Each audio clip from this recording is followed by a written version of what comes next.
Currently on the Rules and Elections Committee. I'm a background, I'm the communications chair at the Venice Neighborhood Council, though. So I like to help with Okay, some. so you're an attendee rather than Yeah, a committee I'll member. hop off once Ted formally calls the meeting to order. Yeah. Let's just give everyone a few minutes, and we don't have Lydia here yet, and it's probably a little confusing for everyone. Where? Okay, I see we got some participants now.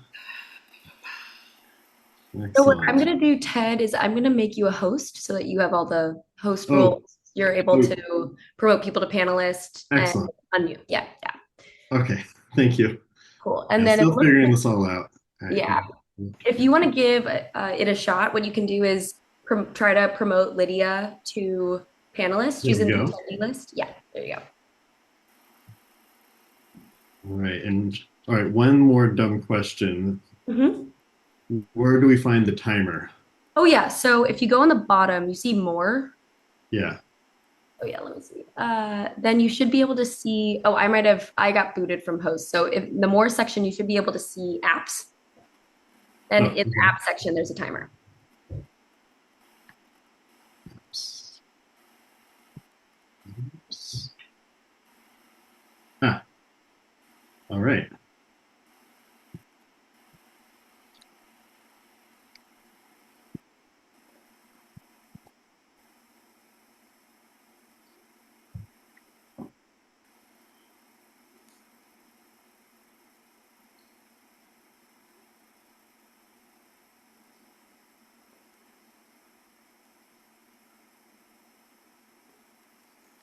All right then. Well, let's do this. This meeting will come to order. Hello, everyone, and welcome. I again want to apologize for the technical difficulties as we get set up here. Um, this is my first meeting as the chairperson of the Rules and Elections Committee. And really, this is our first meeting as a committee, as the Rules and Elections Committees in the past had kind of gone defunct. So we're kind of treating this as a fresh start here. And I just want to first off, let you kind of know a little bit about some of my expectations. This is a committee that is meant to help set some of the ground rules, the bylaws and the standing rules for the VNC in general. So we're not here to talk about specific issues necessarily facing the community. It's a bit more meta than that. It's about how do we, as a committee and as a community, uh, want to represent ourselves, and how are we going to represent ourselves? Um, there's some history with the VNC where things have been unruly or uncordial. Some of that is down to different personality types. But ultimately, what our goal is how do we set a framework, a system of rules that help us work together better, more efficiently, maybe, but ultimately to give everyone a fair voice and a fair vote in this community so that we can better represent ourselves to the city and to each other. Um, with that, I'd like to share a little bit about myself. I am a former congressional staffer, a legislative staffer, and I have spent many years working particularly in democracy apps, trying to build apps and different programs to help people better represent themselves, to better participate in their democracies, to uh, better participate in councils like the VNC. So I bring a different perspective, I guess, than maybe some other people, where I really want to figure out, how can we work better together, even when we disagree, and maybe especially when we disagree, because that's when we can have some of the best discussions to figure out, what our future is and what we want for our community. Um, with that, I would also like to give a chance. to each of our board members, the other four members of this committee, a chance to introduce themselves as well, since we're starting fresh, and I think it would be nice to let everyone uh, get a chance to know you guys as well.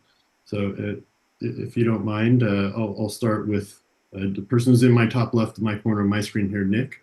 Nick, would you like to briefly share a few words about yourself? I've been a resident of Venice for 34 years, originally from New York. Uh, Recently retiring uh, in media sales, which I've done for the last 25 years. Before that, I served in the legislature in New Jersey as a legislative aide. I'm a retired UFCW worker as well, so my background is well-rounded, and I've been involved with the VNC on various committees and capacities for the last 15 years.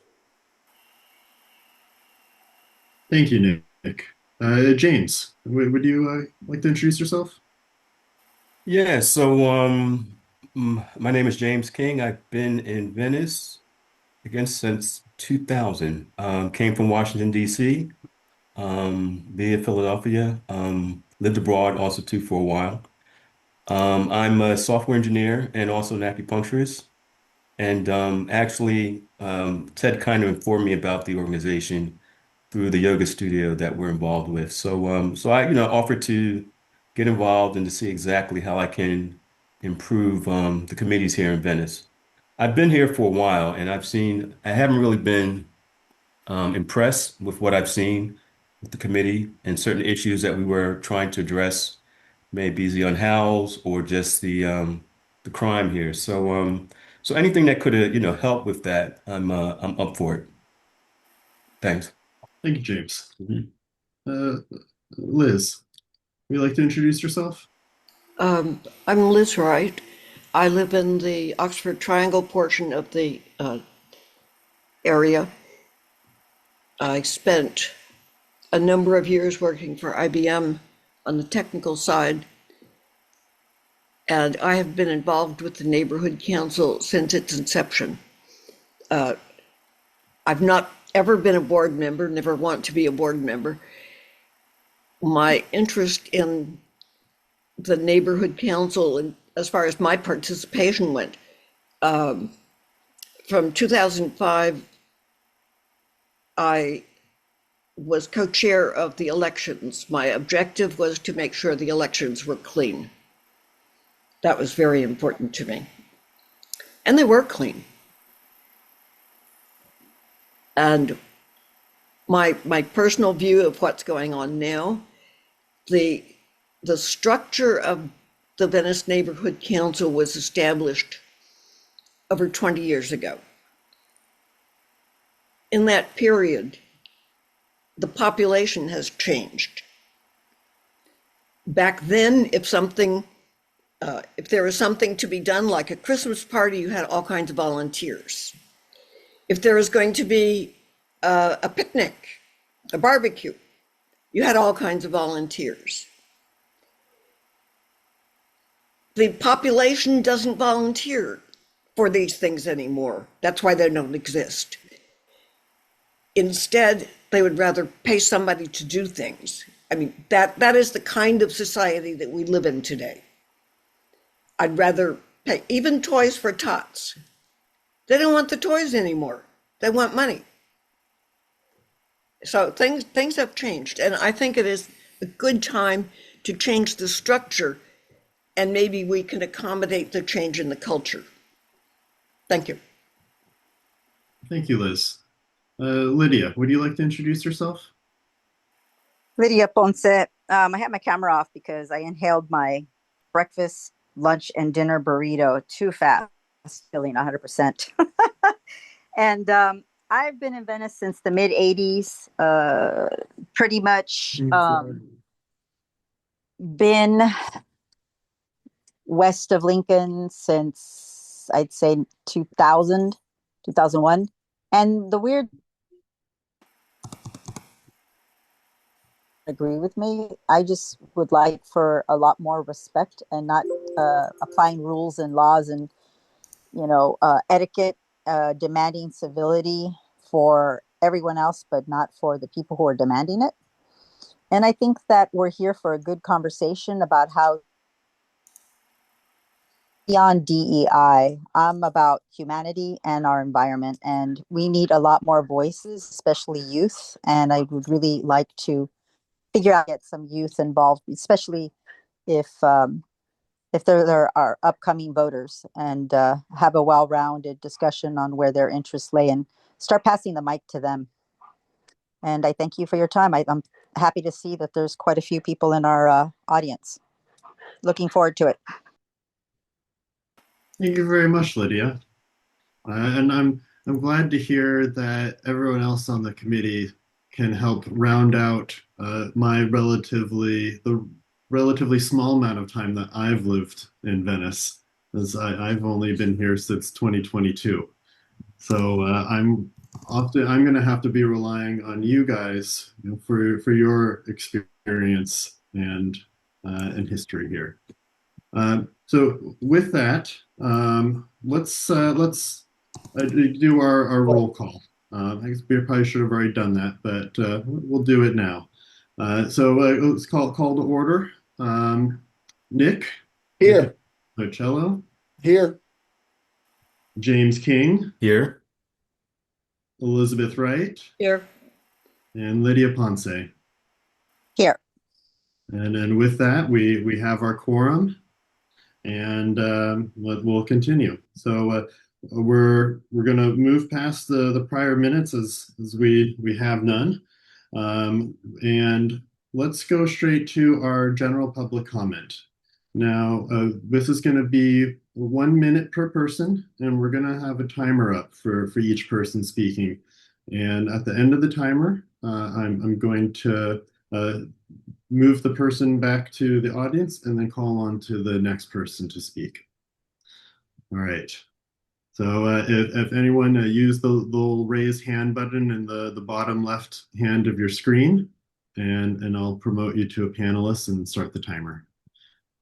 I think I saw Yolanda is trying to speak, perhaps. Let's see if we can give the floor to her. Yolanda? Can you hear me now? We can hear you. Hi, good evening, everybody. Liz has been on the board with us when we've had over 3,000 people come in and be part of the neighborhood council to vote. And that, I think it's a record. I thank her. I thank others, many of us that really made it through to bring in this neighborhood council. I've been an honorary member for 25 years. But unfortunately, what is going on, because some of us on the board are being retaliated.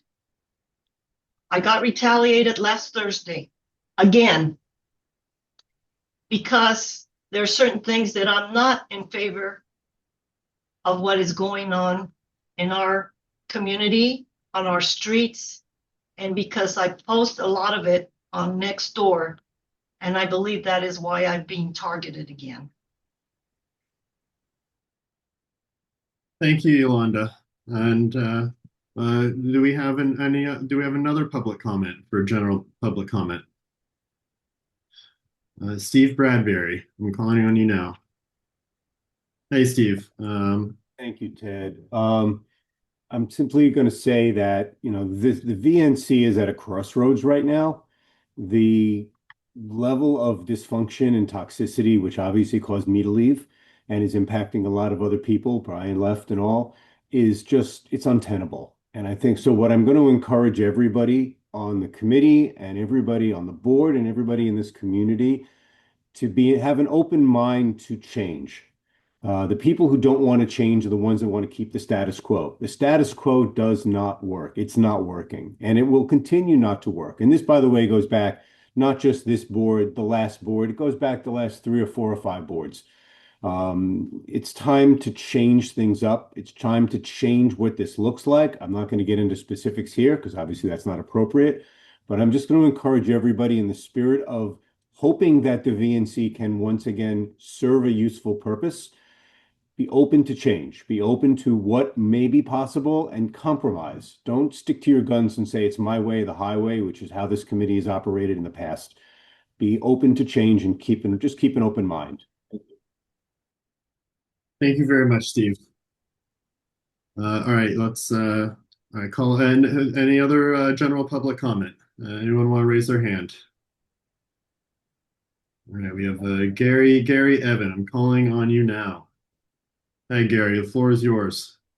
Hi, I'm actually the would like to say that I think redoing the bylaws, we get a chance every 2 years to do that. And I appreciate everything that has been said so far. I think it's really important that we respect each other and think about the future of Venice, not about the past that's the past and the OG. I think it's important that we actually think forward for everyone that lives here, not just a few people that show up at meetings occasionally. I'm done. Thank you, Gary. All right, Jason, I'm going to call on you now. Jason, the floor is yours. No, I didn't have a, no, I'm good. Thank you. I'm just Okay. watching. I'm just here to, yeah, never mind me. No Hi. worries. Thanks, Jason. Gotcha. Anyone else? Anyone else for general public comment? All right. If not, we're going to continue on to our new business. So our first order of business on the agenda was to discuss a motion to define the selection process for presidential succession. There is a document that is attached to this meeting invite from the calendar. It says motion to select a president. They could have had a better name for that motion, but there it is. Would it be helpful for us to get this up on the screen, you think, guys? Yes. See. Let's get this up on the screen. Selections process motion. Let's see, how do I do this? Bear with me, guys, as I'm trying to doing this for the first time. How do I do this? Melissa, did one of my committee members have a more skill at this?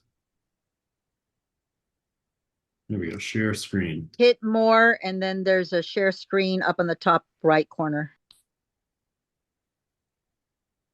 Share the three dots, hit the three. One panelist can share at a time. Who can share? Who can start sharing? I don't know. Okay.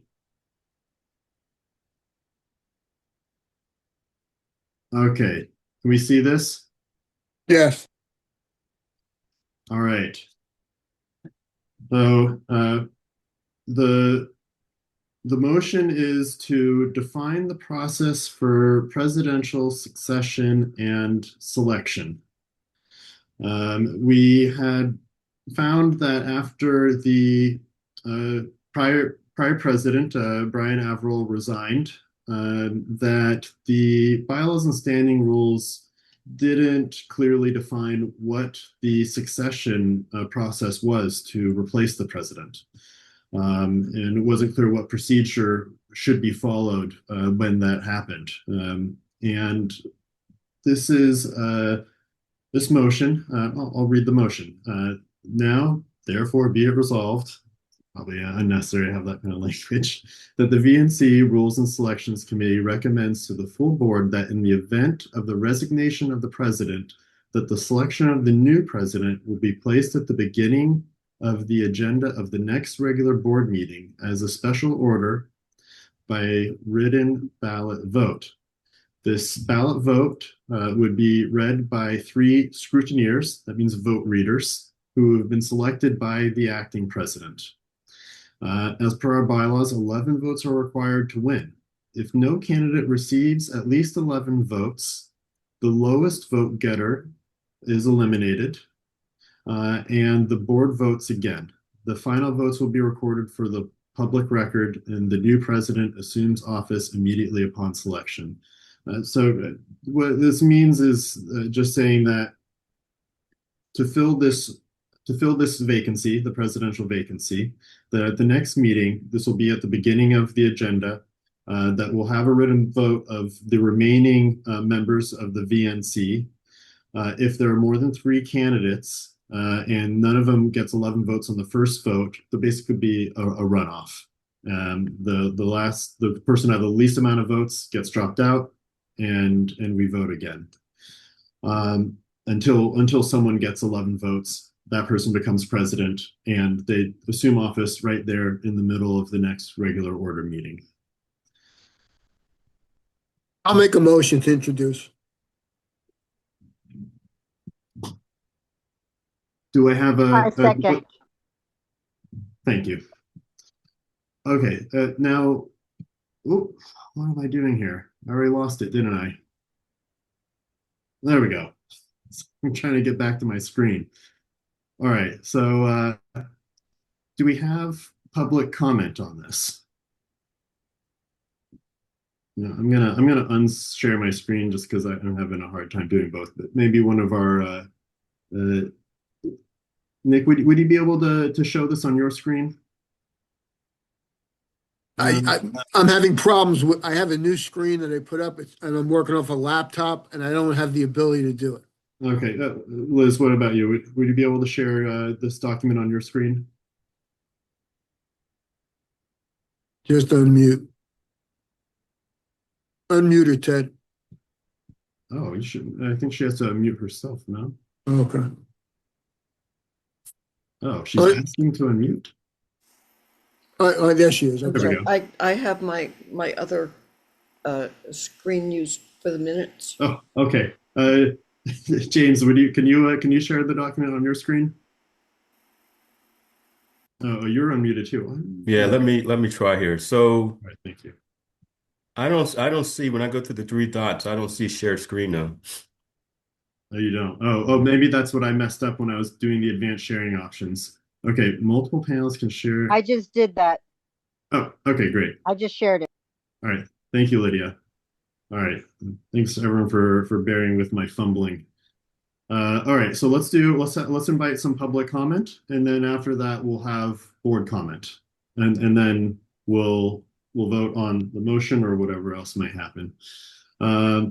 Okay, so our first hand raise is Erica. Erica, I'm going to call on you now. You have 1 minute. Hi, I just have a couple of clarifying questions. There's no clarifying questions. Yeah, well, because as a board member, I can't like make comments as a public person. But I can ask a clarifying question. So, one is it would be helpful to see what the original bylaws were surrounding this next to this to kind of be able to compare them. I'm just commenting that would be helpful, I think. My question is, who are the people that are? I'm not understanding. When it's saying it's gonna the people from the current board, are those people who are being voted from, or where are the people coming from that are being voted on? I guess is what my question is. Because I'm not clear on that here. And then the other thing is that I know it's talking about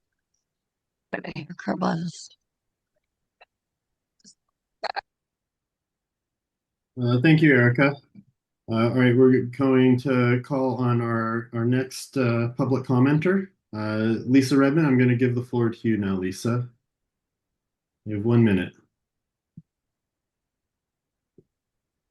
Yes, I as well know that I cannot speak and offer opinion on something that may come before the board for a question, but I have clarifying questions. Your motion is to adopt the process, but where are you adopting this process to? Are you creating a new standing rule? Where does this process get listed?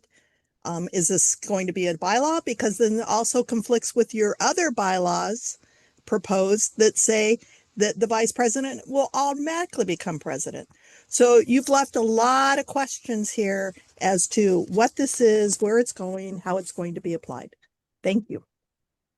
Thank you, Lisa. All right, let's go to our next public commenter. We have Robin. I'm going to call on you now, Robin. You have 1 minute. Hi, Robin Rudisil here. I had the same question as two speakers ago. What's wrong? What is the current process and what's wrong with it? I just looked it up while I was waiting and it seems perfectly fine. So, it's the same for every vacant seat. And so I wondered what you thought was missing or could be improved. And then I wanted to clarify that this would not be something, even if it got voted for all along the process, that would be relevant for this upcoming president replacement vote.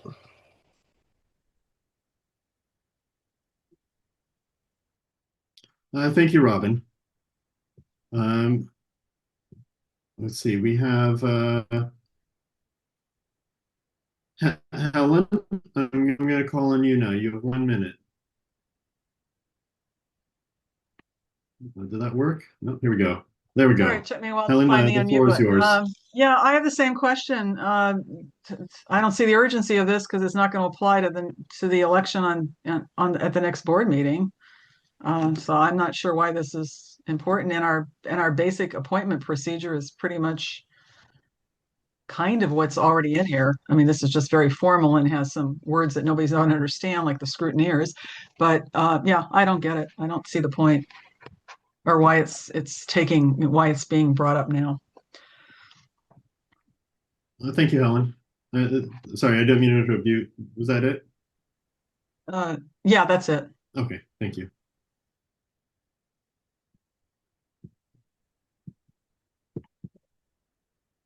I have a Zoom user.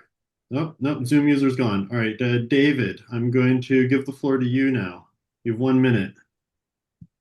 Thanks. I just had a very quick question. I would just love to understand how this is harmonized with the proposed language in section 6 of the bylaws.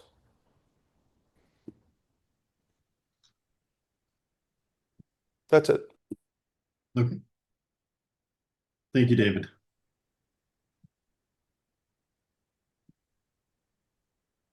Okay, do we have any other public comment?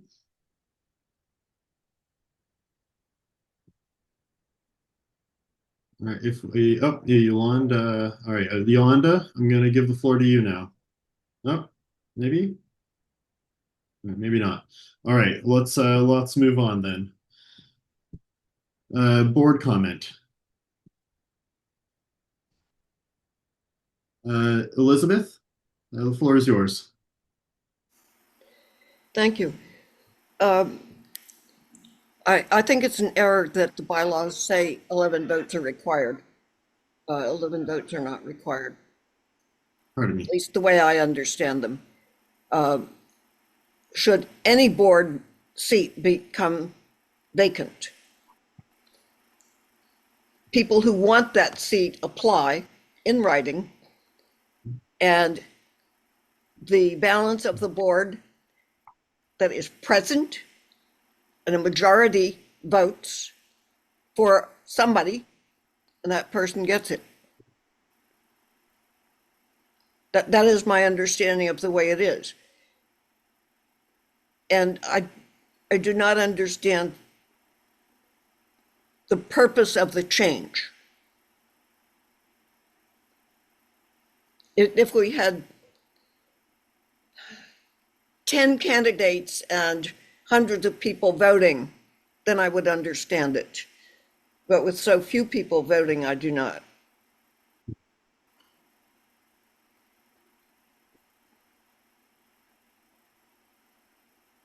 Thank you, Liz.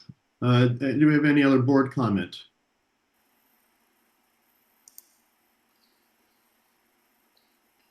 Lydia. So I wanted to address some of the. I'd say something. Oh, I'm sorry, Lydia, Kevin. thank you, Lydia. Please continue. A moment.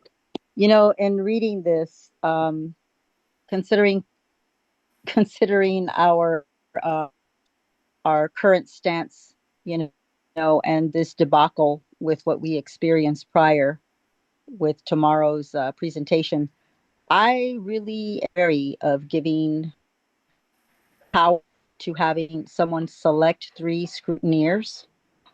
And mean to but I'd like to withdraw my second. I'd like to withdraw it, and the motion will fail. I'd like to withdraw it because currently we don't have a person that's operating with skill in truth telling, and I do not want to add fuel to the fire. And I stand on truth and principle, and I'd like to withdraw my second, and the motion will fail. Motion doesn't fail, someone else can Unless second. someone else is going, unless someone else. You don't get to withdraw thank you. motions in seconds. Yeah, we I mean, do. you seconded it. It's done. Yeah. So let me clarify. Then let's call the vote. Let's call the vote. Let me Mike, let me clarify some of what's going on here. So I'm actually not making any changes, and I'm actually not even suggesting to amend the bylaws or the standing rules or anything else. In the bylaws, it says that the rules committee, this committee, has can this committee may recommend elections processes. Sure. And what I found reading through the bylaws in the standing rules is that there were some gaps left that I was just hoping to fill to be able to add some more detail to the procedures that already exist.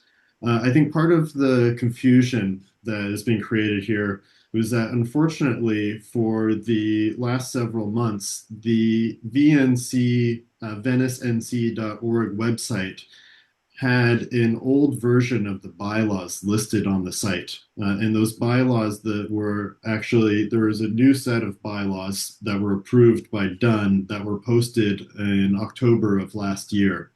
And that version of the bylaws had a different language for Section 6, Part C, than the bylaws from 2024 had.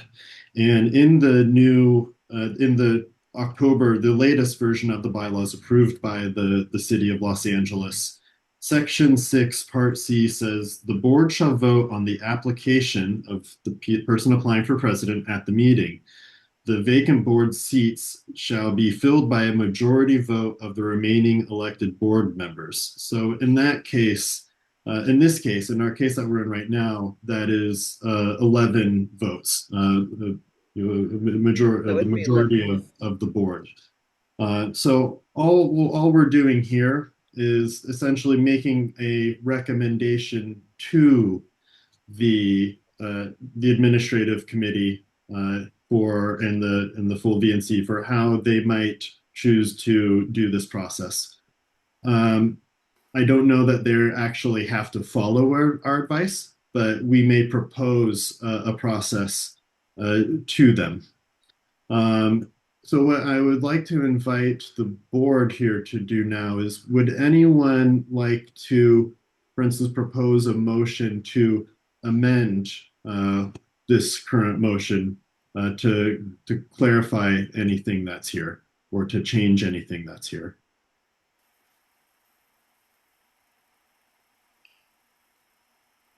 I would like to postpone this until Venice at large has had a chance to look at these new bylaws. I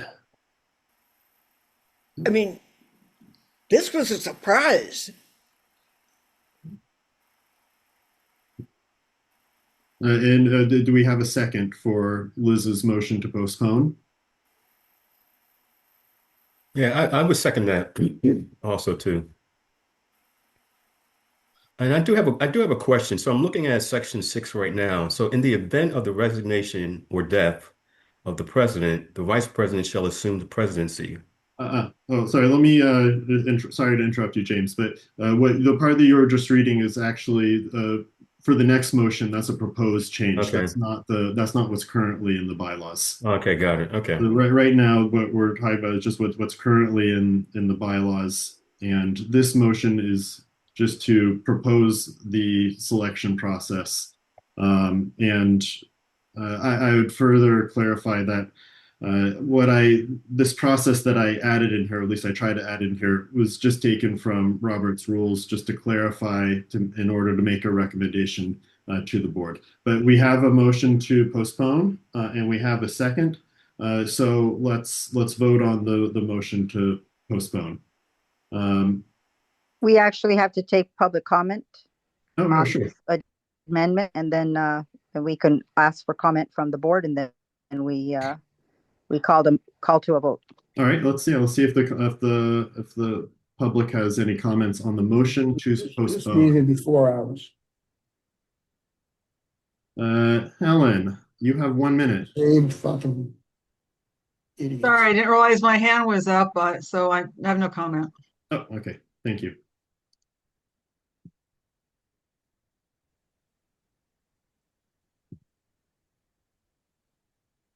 EP, I'm going to call on you now, EP. You have 1 minute.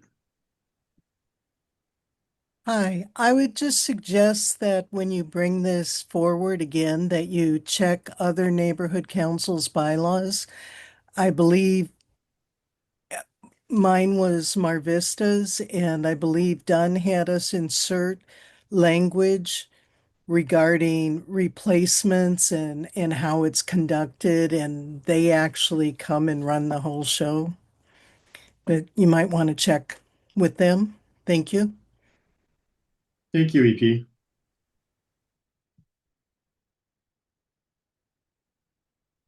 Lisa, I'm going to call on you now. You have 1 minute. Don't need a minute. And I know these things can become incredibly frustrating for you, Nick, but I would ask you kindly to respect your code of conduct and not use F words regarding stakeholders speaking. And just want to remind the committee that you are a committee, not a board. Thank you. Thank you, Lisa.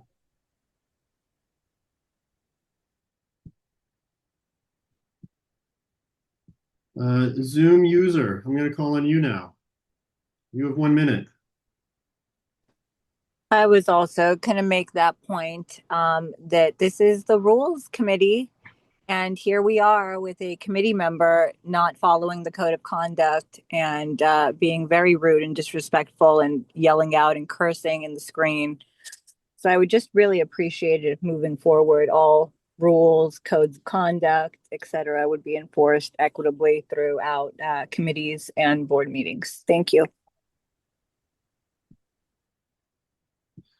I want to remind the audience that these are for comments on the motion to postpone, not for comments on other issues. Gary, I'm going to call on you now. You have 1 minute. This is a point of clarification. The rules and bylaws are posted on the website, so it's something everyone's had available for a couple of months. Well, at least a month actually. So it's not like it hasn't been available to people. Thank you. Thank you, Gary.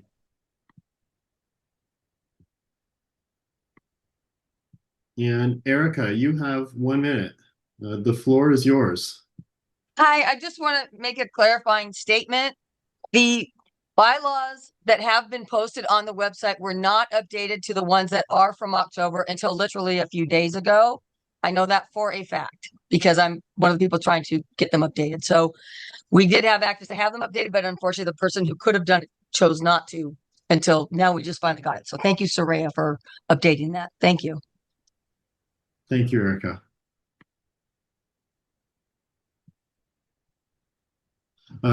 Okay, board comment on the motion to postpone. Do we have any board comment? Or committee comment, if you will, from our If from our there's committee none, members. let's vote. If there's no board comment. Let's vote. Okay, this is on the motion to postpone, suggesting a elections procedure to the VNC board. Lydia, how do you vote on the motion? I vote yes, postpone this particular motion. Thank you. James, how do you vote? Yeah, I vote postpone. Elizabeth. Oh, we can't hear you, Elizabeth.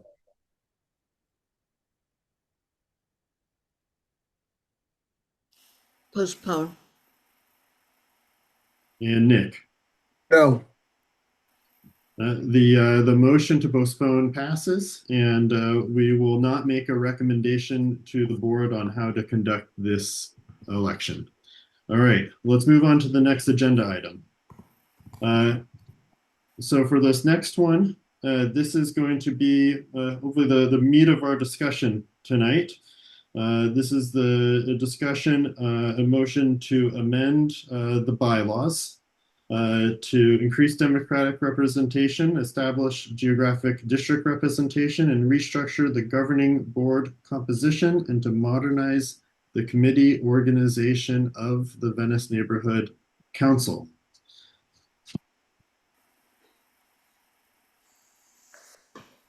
I'll make the motion. Thank you, Nick. Do we have a second? I second. Thank you, Liz. All right. So with that, the way we're going to do this, since this is a large document with many pages, we're going to go through this essentially page by page. And for each page, we'll introduce what the changes are. We will ask for public comment. Then we'll ask for board comment. And then we'll vote on those changes for that page or section, depending on where it might fall on the page break. So to do this, I'm going to ask everyone to look at the red line document because the pages may be different if you're looking at the finalized document, and it'll be easier for us to have a discussion and to be able to all stay on the same page.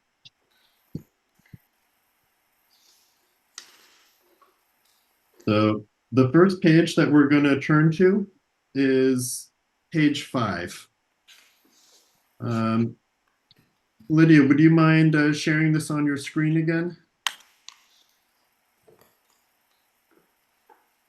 I actually have to have you put it up briefly so I can screenshot it so I can share it.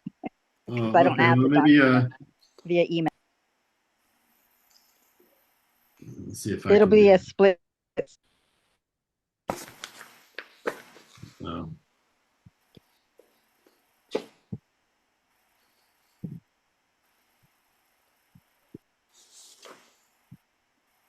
All right, bear with me here, folks.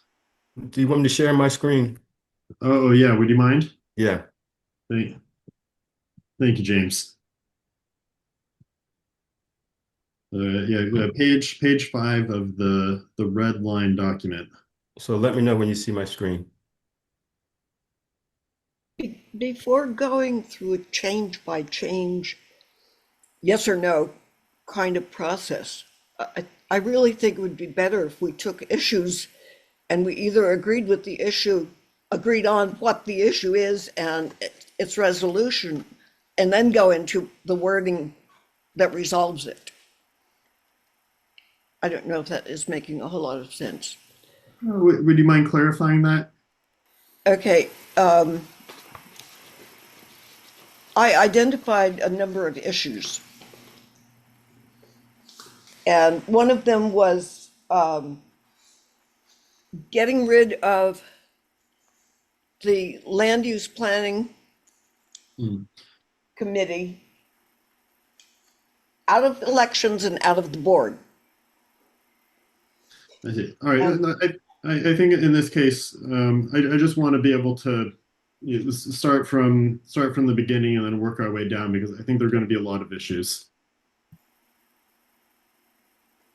Well, it's not going to be long before you run into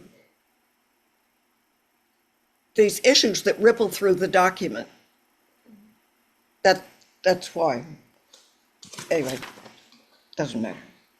It matters. It matters. I think it's going to be, it could be a difficult process either way. So just to be able to help everyone follow along, I want to just kind of start from the beginning, and then we can have discussion around it, and and you're right, Liz, that there are threads here that are interconnected even between Yes. different pages, and I'll try to point those out at the beginning of each page, if that's all right, and then as a board, we'll also be able to have that discussion, You're moving. um, and take some notes along the way. That was a suggestion. So this first page that we're looking at, which is page 5, the main change here is in the purpose, Article 2, the purpose of the VNC. What I found in the the currently approved bylaws was that the language that we had never, it seemed like the language had just been a copy and paste of what the purpose of the Department of Neighborhood Empowerment of the City of Los Angeles was, and it wasn't the purpose of the Venice Neighborhood Council. So what I did here was I said, well, let's define what the purpose of the neighborhood council is, not of the city's department. And what I'm suggesting is that we define the purpose of the neighborhood council as the purpose of the council is to represent stakeholders and advise city government on local needs. Do we have any public comment on this? Okay, David, I'm going to call on you. You have 1 minute, and the floor is yours. Thank you, Ted. I'm going to talk just for a minute about the entirety of Article 1, just to make it easy, because there are two things. I have to say that I feel like the proposal to remove diversity from the Article 2 purpose really sends to me the wrong message. Interest diversity, it seems to me, is central to the vibrancy of Venice, and it feels like that should be included, particularly in language like this, which is non-binding and speaks to the spirit. Similarly, a policy of remaining nonpartisan and inclusive is actually critical to our mission. So again, it feels like taking that out of Article 2, the Article 2 policy statement, to implicitly thus allow partisanship and non-inclusive policies. Sorry, Dave. I want to stop you there. We're just on page 5 right now. So Well, the first okay, about diverse interest. We'll get to page 6 next. As Elizabeth said, these are conjoined in that article, which is why I addressed them. But if you want me to confine it to diversity, it seems to me that interest diversity is central to the vibrancy of Venice and consistent with the spirit of what we want to do. Thank you, David. You're right. Maybe it would be good to put it all together, but we set ourselves on a path. Let's keep plowing through. Helen, I'm going to call on you now. You have 1 minute, and the floor is yours. Yeah, I just have a clarifying question. Is this committee aware that the purpose is defined directly? It's not done language, it's defined from the charter. And this is the purpose of councils that all councils have. Could add to it, but I don't think you can delete it. But I just want to find out if you're aware of that. That's where that language comes from. And thank you, Helen. That's all I got to say.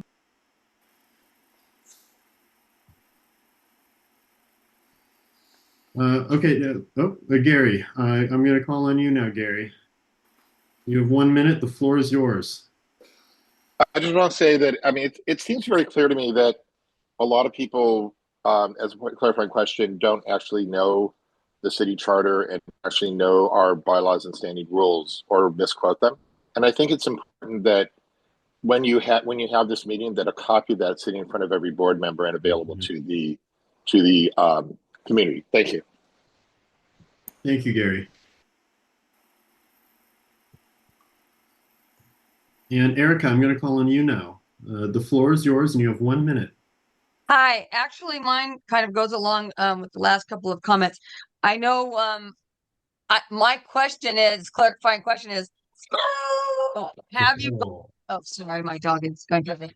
Have you compared what the because there's specific verbiage that is required from from done or and the charter, that verbiage, where do you have that showing to see which items cannot be deleted or altered that they require? I know I actually had mentioned this to you in a conversation I had with you about making these changes, is because I know there are certain things that we cannot change because it is across the board for every council. So my question is, where is that information? I mean, it really would make sense to have that here to be compared, and then also with the bylaws that exist now as well, so that you can see what could be altered and what cannot. Thank you, Erica. And I did to answer that question. Yeah, this was made in consultation with Dunn's template of what could be changed and what can't be changed. And as far as I'm aware, I have not changed or deleted any language that is required by the city department.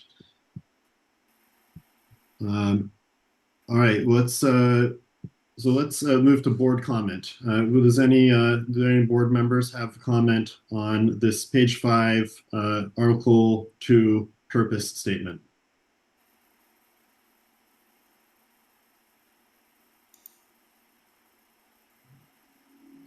Okay, if no one has any, oh, Liz? Yes.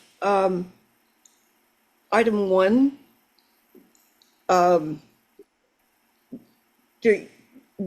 issues of interest to the council, including city government, that it should be the needs of the stakeholders, not the council. Oh, sorry, where are you looking? Item number 1, under purpose. Oh, this was just this should be the existing language that's there. That's not a change.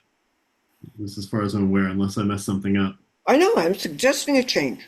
Oh, are you proposing a motion to amend?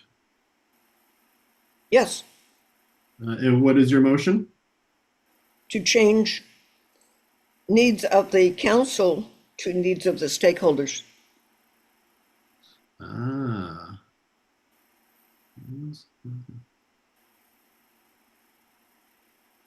Interest to the council, please. Here you go.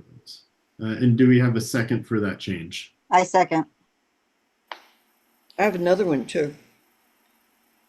If you mind, could you put your changes all together? Excuse me? If you have more than one change on this page, yes. Would you mind combining it? Oh, in one motion? One amendment? I don't mind. The other one is item number 3, facilitate communication between the city and the stakeholders. It doesn't have to be on issues, just communication. So I would delete the balance of that sentence. Point of order.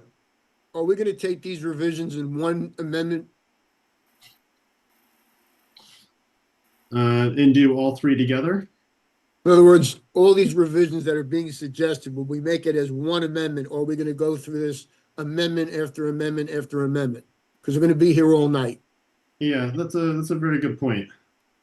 How would you suggest doing it, Nick? I think that the maker of the revision should put them all in one motion, and we can do it when we complete going through the body of the work tonight.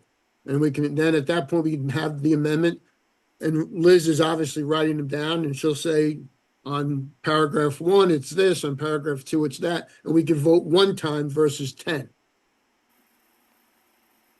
Unless Liz has a problem with that. I mean, I just think how does that sound, Liz?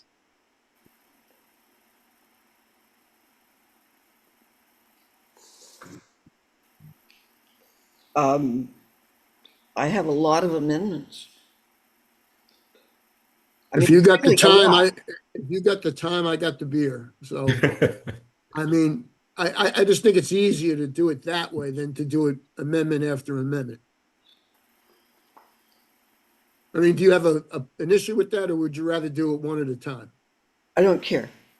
Okay, All right, then yeah, let's package those together then. okay. So So I withdraw my amendments. all right, thank you, Liz. I assume that's what was intended. If it works for you. That we go through your recommendations and then go through again for amendments to those recommendations. Did I Correct. understand that correctly? Correct. Okay. And then, I Nick, withdraw my amendment recommendations, motions. in this situation, Nick, are you then recommending that we would vote on what the current proposition is, or that we would? I would assume we'll wait till the end and vote on all the revisions at the end in one vote. Like I said, unless you want to do it one by one, but you know. Either way, it's not going to happen tonight. Right. Well, I think this is it's definitely a challenging. Let's ask for any more board comment on this page here. I mean, what is the timeline? I think that's where we're here. We're here to have, discussion and consideration and listen to each other, learn from each other, and make sure that we represent what the stakeholders want. So I don't care how long it takes. I think that it's going to take as long as it takes, as long as it needs to take. So that way we build on the recommendations and the info comments by our community. Okay, in this case, here's what I'm going to suggest, and let me know if you guys disagree. Let's take this page by page as we've been doing. Let's take this amendment language that I've proposed here, and then let's add Liz's suggestions to it, and then let's vote on the changes for this page. Does that sound all right with you, Liz? Fine with me. Okay, so the motion in this case would be to change that first paragraph to this single sentence, and then to add Liz's two suggestions as well, and then we'll vote on that. Liz, can you repeat? I also have something on number 3 in the next one. Is that on this page or the next page? In my copy, it's on this page. Oh, I see. So on the one so let's look at the one that James has up, which is on page 5. And you're talking about part B, or are you talking about part A?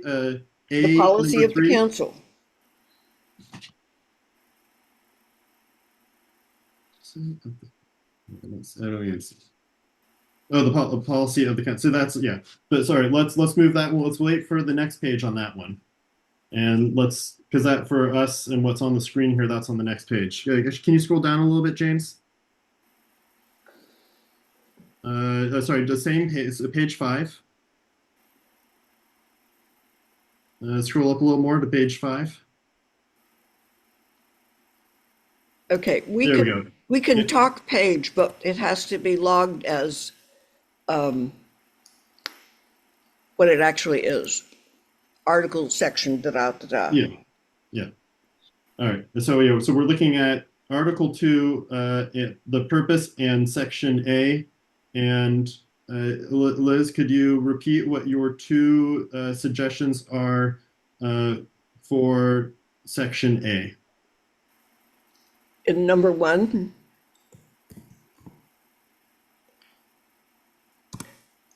change council, needs of the council to needs of the stakeholders. Okay.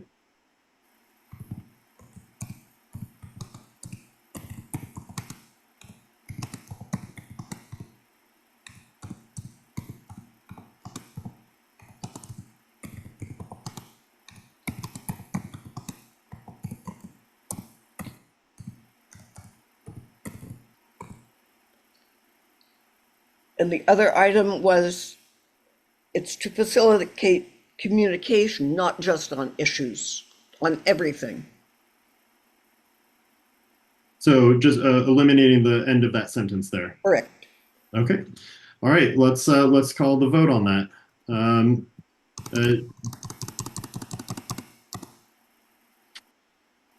So now it will read, the purpose of the council is to represent stakeholders and advise city government on local needs.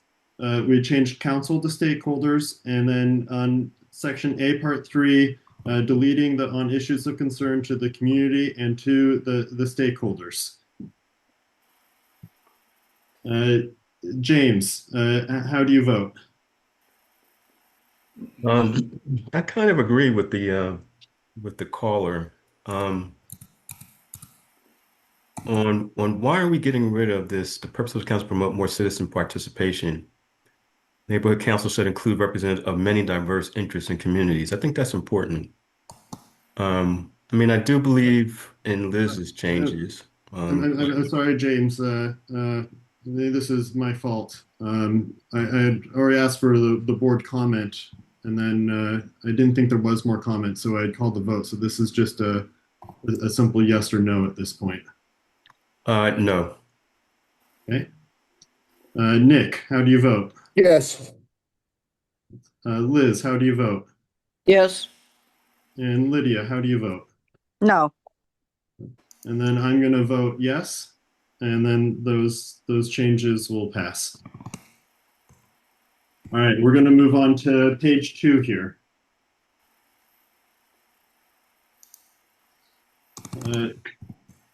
So the changes that I was suggesting on, page 6 for this document. And James, again, I apologize. I'll try to make it more clear so that you have a chance to speak before we get to the vote. So on page 6, I had removed this. So this is, sorry, to be for clarity's sake, this is Article 2, Section B, Part 3 and Part 4. I had removed these 2 sections from the bylaws, and my suggestion is that these aren't, there's nothing wrong with any of this language, but that these could be moved to the standing rules, where the VNC, the full committee, the full council, will have more ability to change it over time, particularly for the ENS part, which sounds like it's more procedural to me than something that is a guiding point of the bylaws. For the nonpartisan part, I don't have anything against the nonpartisan. My main concern here is that having this nonpartisan political affiliation language in the bylaws, that this is language that might be weaponized against folks who are on the council who have political affiliations, and that's something that the city might weaponize against us. So I was suggesting removing that, but not removing it entirely, but moving it to the standing rules rather than the bylaws. Let's get some public comment. And again, this public comment can be on this entire page here, this page 6. So for that, I'm gonna ask for public comment. And Robin, I'm gonna call on you, and you have the floor, and you have 1 minute. Hi, Ted. It's Robin Rudisell, and I am uncomfortable seeing any of these actually voted on tonight because we don't know what the related or associated changes to the standing rules might be. So taking something out here without being clear that it would go into the standing rules, or would it go in the same or different, it's just, especially with respect to the land use and planning committee stuff that I have a lot of opinions on. I just don't see how we can do a vote when there's something in the equation that's missing. We don't know what this is going to be replaced with in that other document. I don't know. Think about that. And maybe there's a way to bring them back together, work a little bit more on this, and then bring them back together. Just a thought. Thank you, Robin.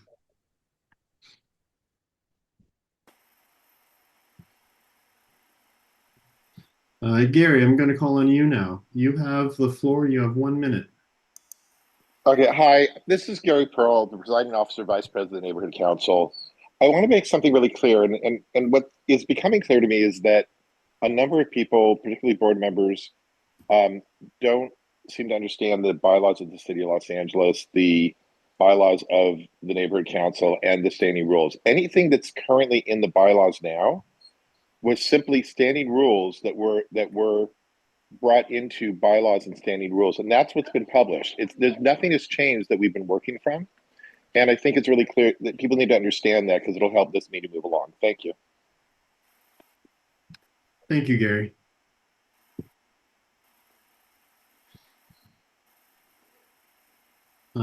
David, you have the floor and you have 1 minute. Thanks.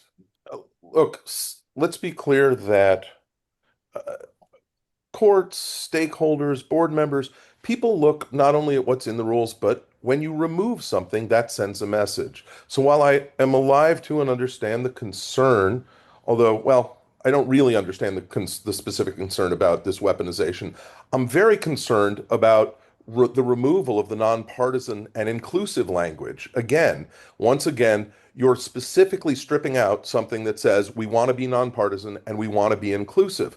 And I think we do want to be nonpartisan and we do want to be inclusive. So, irrespective of anything else, from a messaging point of view and from an inclusion point of view and from an idea that we should be representing the neighborhood and not partisan points of view, I think it is unwise to remove that language and unnecessary. And, the bylaws are more important than the standing rules, and that's the kind of principle we should enshrine in bylaws. Thank you, David. Helen, I'm gonna call on you now, and you have the floor, and you have 1 minute. Yeah, I just have a question about the rationale on that is number 3. I guess it's related to item 4. I thought all this stuff was related to councils, but where is it that these are procedural statements? I mean, how is this conclusion arrived at by this committee and it should be moved into the standing rules? I thought the ENS system was a requirement that the city requires us to use. So I would appreciate if perhaps the rationale for gutting this would be explained. And I agree with about the and I find it very disturbing that the nonpartisan language is being eliminated. And sorry, Thank you, Helen. Next we have Erica. Erica, you have the floor for 1 minute. Thank you so much, Ted. I'm concerned because I keep hearing this comment from someone not on your committee saying we are doing this, we are doing that about changing these bylaws and potentially standing rules as well. I don't understand where that language is coming from because this is confusing. Like as one of your committee members said, this was a big surprise. This is a new iteration of the committee, and I thought this would be fleshed out in the committee. Maybe taking the bylaws and going through and seeing what isn't matching, what verbiage has to be aligned with the city's required verbiage for all neighborhood councils, and then aligning those items if there's something that's not matching, and then identifying specific areas that need to be addressed because they're not serving us as the way we function. And that's, I guess, where your committee would do things, but confusing. Thank you, Erica. Let's see who we have next. Lisa, I'm going to call on you now. You have 1 minute. The floor is yours. Clarifying questions that Helen did, so I'm not going to waste your time on that. But I do need to correct a point of information that was made earlier by our presiding officer, who's only been involved with neighborhood councils for a minute and has kind of shown recently that he doesn't completely have a grasp of bylaws and standing Lisa, is rules. this on the But on however, the stage? Standing rules do not grow up to be bylaws. All of these were not once standing rules. They don't get tried out Okay, in sorry, junior Lisa, I'm high as going a to cut you standing off rule there to since this become a isn't bylaw. on this I'm page. just Do we have any other public comment? If not, I'm going to move forward to board. Oh, well, we have Jason here. Just a second. Jason, I'm going to give you the floor now, and you have 1 minute. I have a question, but I don't have an expectation that someone will answer it, but I'm curious. Are these decisions made here in this committee and they're just final, or do they get voted on by the board? I'm just unclear. Curious. Board, the board Yeah, will, with the board. Okay, thank you. Thank you, Jason. so this is a point, I believe that board, Sorry, when we they still have vote- some more public comment here. I'm sorry. Zoom user. I'm going to give you the floor, Zoom user. And you have 1 minute. Yeah, I just have a brief point of information as well to respond to Jason's question. We can also address it at AdCom when it comes before AdCom. And then hopefully we can, make sure that everyone knows and has the chance to speak up about this, because this was published recently and not a lot of people knew about it. So Thank you, Sarah. All right, so with that, we're going to move forward to board discussion. And I think based off of the public comment here, I want to first of all suggest that we reinstate part B, to section B, part 3. So let's unerase section B, part 3, Liz. And so that will just be this part 4 that is erased and suggested to go to standing rules, since it's a procedural piece. And as one of the public commenters said, this is something that's required by the city. But again, I don't think it means that it has to be in the bylaws. Do we have more public comment? Sorry, more board comment here? Liz, would you like to comment? I agree. Okay. Anyone else from the board? Sorry, the committee. Okay, if we don't have any, James? All right, if we don't have more board comment, so what I'm suggesting here is that we unerase B part 3. So we keep that language about the political affiliation and nonpartisanship. And so now we're going to vote just on eliminating B part 4 from the bylaws, so that can be moved to the standing rules. And also I did also want to clarify one of the other comments, that all of these changes, they still go to AdCom, they still go to the full VNC. There's going to be more opportunities to comment. This is just our first bite at the apple here, and we're having this discussion now. So with that, I want to let's have the vote, and that will be on eliminating this B part 4 from the bylaws, with the suggestion that it be moved to the standing rules. Liz, how do you vote? And there is one more.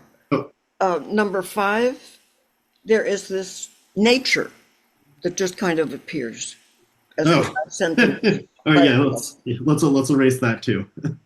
All right, so we're eliminating 4, and we're eliminating the word nature, which I think we probably all agree on. Liz? Yes. Yes. Nick? Yes. James? Yes. And Lydia? Sí, por supuesto. I guess I should have just asked if we had unanimous consent, because that was an easy one. All right, let's move on to the next page. So this next page, this is going to be one of our first complicated ones, because it's actually going to require us to also flip to some back pages, and it's also going to require some creative help from Liz, who will help us translate this into language. So we are now looking at section 2 of Article 3, boundaries, internal boundaries. And why we now, before we had internal boundaries as not applicable, but in this document, we are proposing we're proposing the addition of geographic areas of representation for internal districts, which if you guys flip to the appendix of this document, and actually, James, would you mind scrolling down to the very bottom here? Because that's going to be more useful for this page than what we had. You're talking about here? Yeah. Here we go. So go up a couple. We want to see where we have all four of them in one picture. And can you maybe scroll a little bit down so we can see those population numbers too? I can't see those on mine. You can see that. So what we have here is a proposal to create 4 district areas of the Venice Neighborhood Council, which each would have their own representing chair, or each will have their own district chair. Each of these areas is roughly the same in population. You'll see that they range from 9,615 to 9,636. So it's a very tight spread. They're all relatively equal. Scroll up a little bit more now so we can see the full picture here. And let's now go down to the next 4 so we can look at each of them one by one, and I'll introduce each of these one at a time. So the first district, James, you scroll down a little bit more to the next image. It's a little slow here. Ted, would it make more sense to vote on the entire map versus portions of the map? Yeah, we're going to vote on the entire map, but I just want everyone a chance to see. Well, I understand that, but they're demographically even, they're by population, they're almost to each one. Yeah. I don't see any gerrymandering issues here. Yeah, but I still want a chance to just, to show everyone, so we have, this first district, which is essentially, made the western quadrant, you might say. It has a large swath of oceanfront walk in it. It has a large swath of Abbot Kinney in it. Let's scroll down to the next one, James, if you don't mind.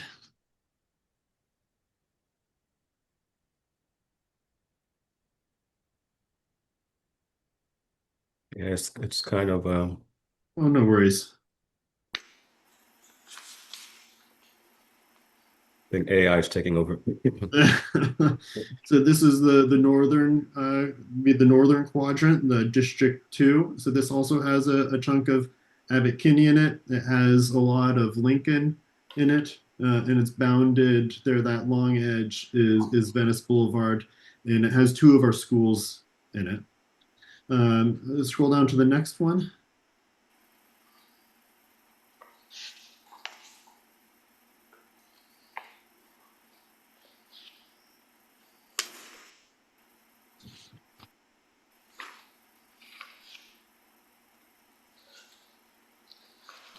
So this next one, number 3, this would be the District 3, the sort of eastern quadrant. I don't know if you can really call them quadrants. You see this has also a little spit there of Abbot Kinney, and then it also has that section, that 90292 portion of Venice with Lincoln and some of those large apartment buildings. And then it kind of goes down to the canals, but not all the way. It doesn't include the canals in it. It stops before the canals. And then let's look at the 4th one, which is covering the canals and the peninsula. And then also has some oceanfront walk and a section of Abbot Kinney in it.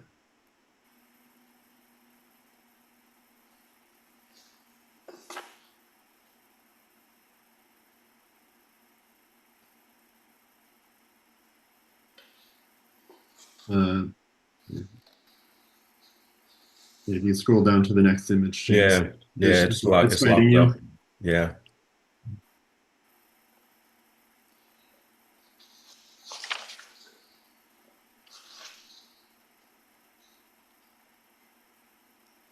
Okay.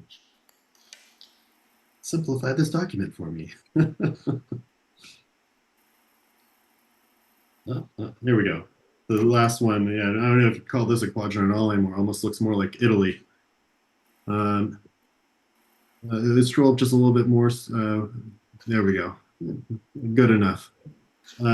All right, so I want to invite some public comment on this map and on this idea of adding these four internal boundary districts to the Venice Neighborhood Council. Helen, I'm gonna call on you now, and you have. I'm sorry, point of order. Was there a motion to enter this in a second? Oh, that's a good point. Yeah. Would someone like to make a motion on So moved. this? Nick, and do we have a set? And do we have a second? I'll second it then. This is the beauty of small boards. You can be a little more casual and a little more flexible. All right, I'm going to give the floor to Helen here. Helen, you have the floor and you have 1 Yes, minute. I would like to know if neighborhood are well-defined, recognized Venice neighborhoods were taken into consideration with these maps, and do the map boundaries, which should have be available under the internal boundaries, do they reflect major streets? Because my understanding is that what BOG looks for, because BOG has to approve this change. And last but not least, what outreach was done to stakeholders over this proposal?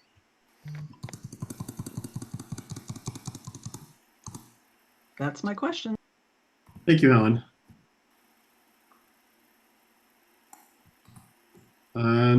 Zoom user Sarah, I'm going to give the floor to you now, and you have 1 minute. Hi, thank you for recognizing me. I am also a little confused and wanting clarification. Pretty much same thing Helen had asked. What outreach has been done and who decided upon these maps? It is. Excuse me? Please continue.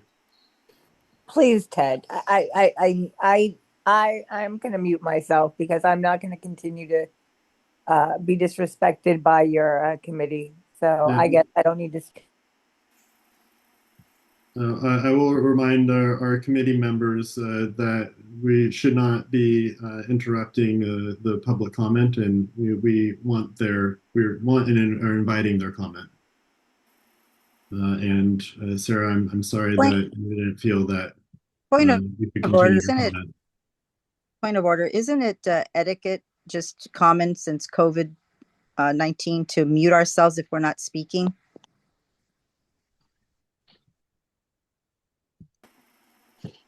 Not a bad idea. Let's continue with public comment. I'm going to call on Robin next. Robin? Yeah, hi Ted. I very much disagree with using census numbers or population data to decide representation of our Venice neighborhoods. Venice neighborhoods are so unique and they're very different from each other. And I think we need to go by distinct neighborhoods and have representatives of each of those. And there were some very good things offered up in the last time this was visited by the board. And I hope we can go back and look at some of that work and see if there's some other options that really would make sense for representation. Thank you. Thank you, Robin.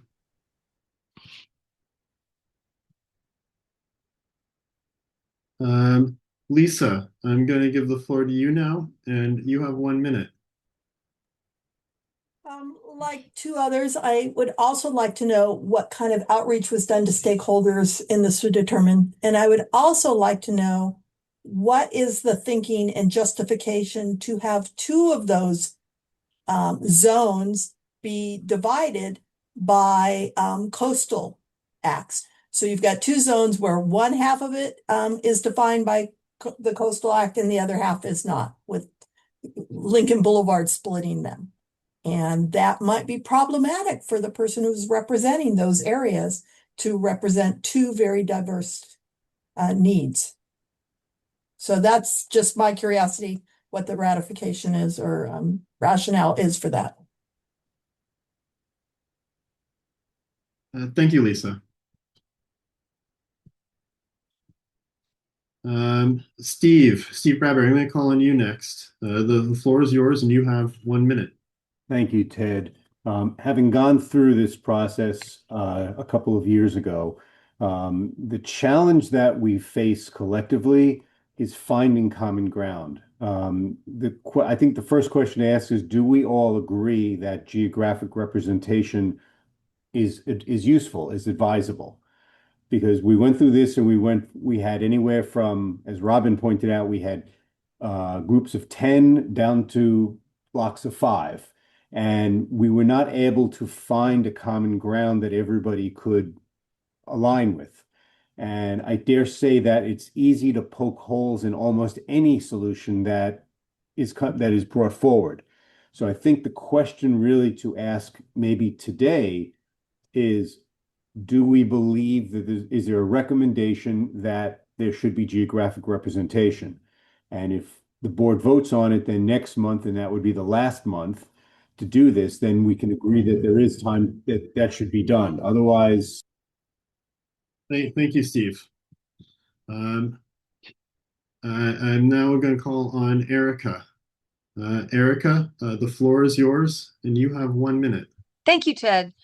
Yeah, the geographic representation was definitely a very large topic, and I also have a lot of questions as to how this was arrived at. It appears like it's really being more based on having the same amount of people in each area, but as some other people have pointed out, some of these areas are not congruent with each other, and as far as representation goes, would the pool of people representing this be from each section? Because that's something I would assume has to be looked at for this, because the needs are very different in the coastal zone than they are in the other. And I don't know if you're aware or realize that you've got half of Oakwood with East Venice, and then the other half is with another group. So I'm not sure if that was intentional or just happened to have happened and you weren't aware of that. Because I think that in itself, I think that would create some issues as well. So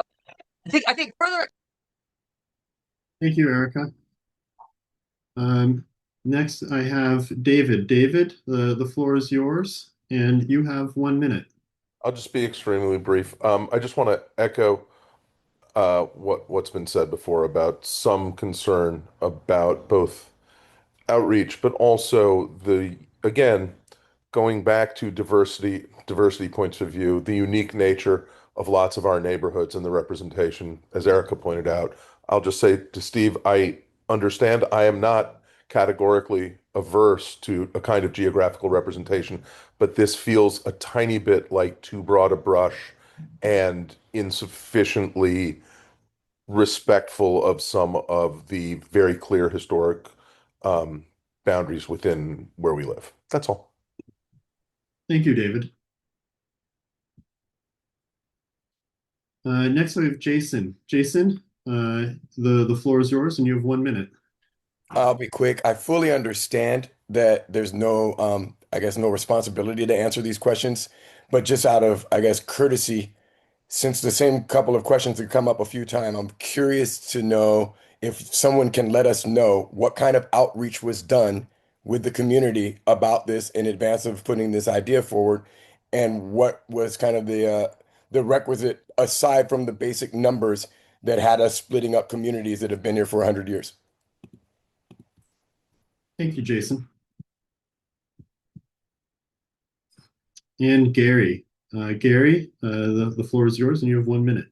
Okay, this is sort of a point of clarification with regard. I want to go broader than diversity representation, because we have a whole lot of different people. We have people who surf, people who are diverse for different reasons, people who are socioeconomically different. I think in my opinion, what's being presented here is up for discussion by the board, by the committee, so they can conform it to something they agree with to the board. I feel like everyone's hitting on the same points. I've seen several maps for geographic choices. And I kind of feel like I wish that the committee would address that in their board comments so we can actually get through these public comments quickly. Thank you. Thank you, Gary. All right, so we're out of public comment. I just want to address some of what was said during the public comment there. There is no perfect way to do this.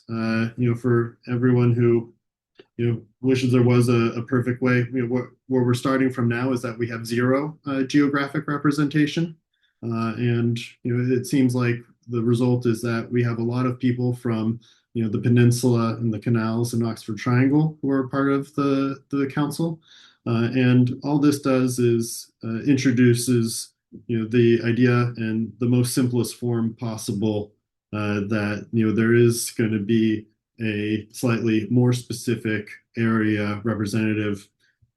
We're all Venice. This is the neighborhood. Venice is the neighborhood. This is the Venice Neighborhood Council.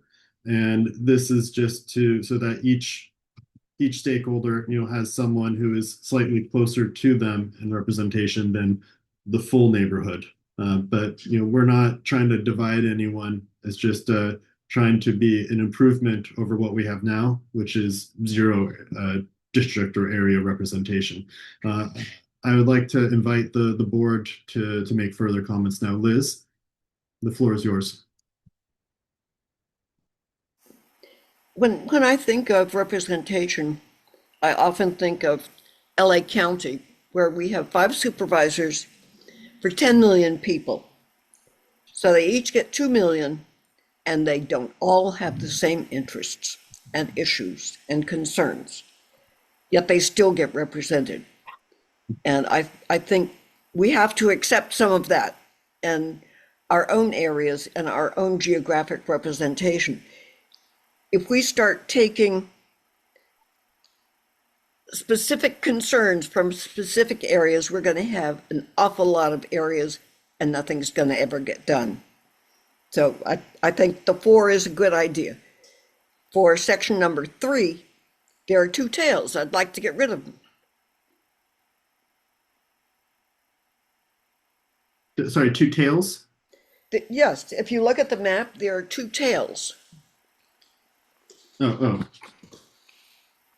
Do you see them? Yeah, this is just based off of there's no houses there. These are just the schools.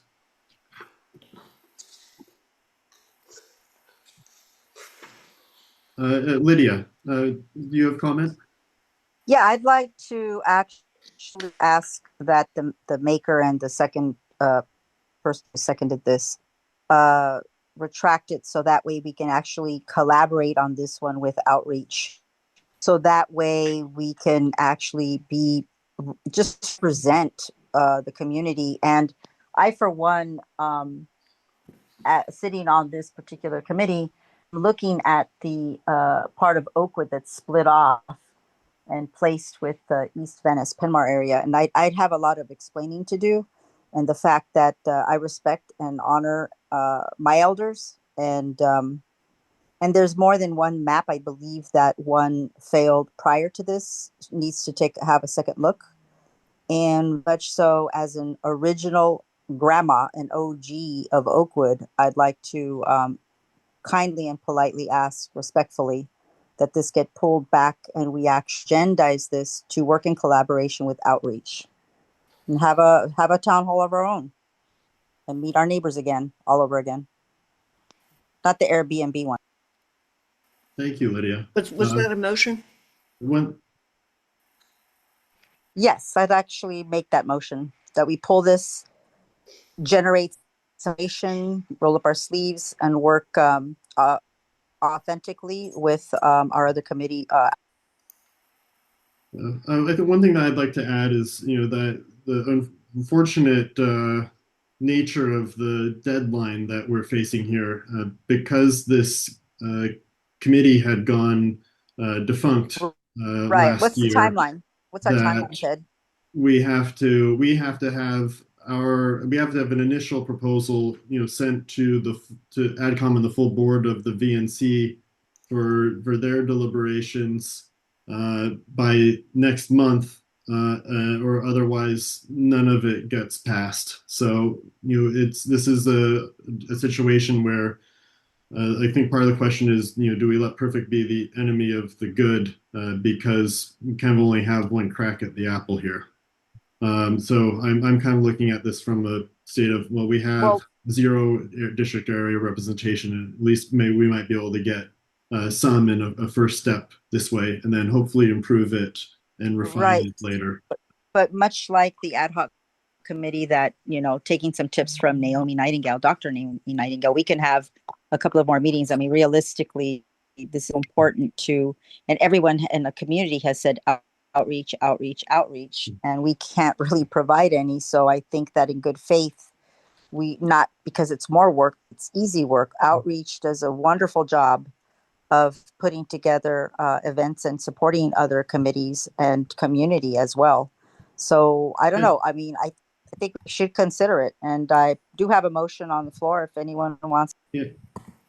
I guess I would like to, and I hope that outreach will do that. I'm hoping that they can do that, after, we get it, sent, to the board if we choose to send it to the board. And I think that's a good idea. But I'm concerned that by postponing it now, that just means that we're going to be at zero area representation, which is the status quo. Do we have any more board comment? Did that motion Committee die? comment? I second that motion. All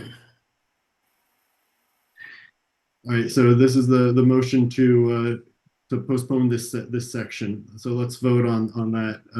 Public Liz, comment. I'm sorry. Public comment. public comment on postponing? Yes, it's an amendment. They have the right to work with outreach. To work with outreach, yes. In a beautiful way. Okay, let's go to public comment. Jason, the floor is yours. Perfect idea to work with outreach and to do some more outreach if we haven't done enough. I'll very quickly just say that the comp to what goes on with the county and only the 5 seats is a great one to point out, in that there is now motions in there that have been voted in to expand to 7 to 9 seats because that kind of representation does not work. So that's one. And to see that we don't want perfect to get in the way of good would make the presumption that this is so good. There are other maps that have also been worked on, so it might not be that hard to take a look at some of those that almost got voted in the first time and see if some of those are as good or better before going forward with this one. Thank you, Jason. Sarah, you have the floor for 1 minute. Thank you. Thank you, Jason. Don't have to say all that. And also, yeah, I think if we're gonna point of clarification, wouldn't it be better if sending it back to outreach for outreach, that outreach is done with outreach before it gets to rules and elections, so that the community really has the say to weigh in? Because without the community knowing about this, to just find out that this was voted on by a few small people, I don't feel like they would feel like we were representing them or even listening to them.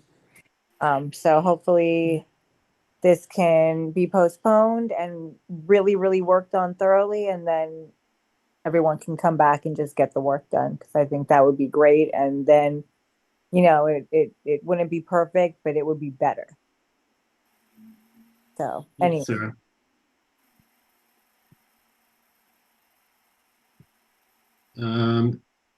Gary, you have the floor. And you have 1 minute. Gary, you have to unmute yourself. Oh, maybe you're muted. Maybe I muted you.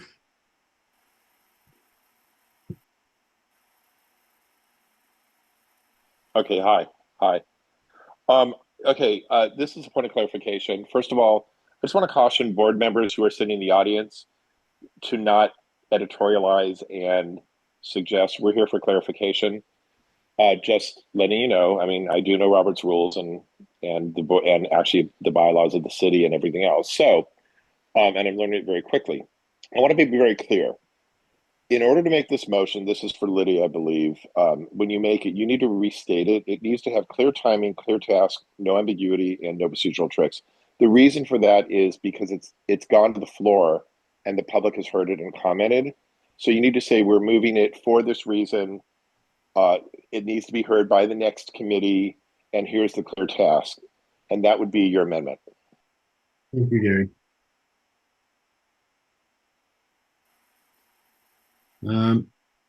EP, you have the floor and you have 1 minute. Thank you. Bylaws changes are major structural changes to any NC. They should be discussed not at one meeting, but probably at about 5 meetings. The community should be aware and have input into this. It's not something that should just be thrown against the wall to see if it sticks. Thank you. Thank you.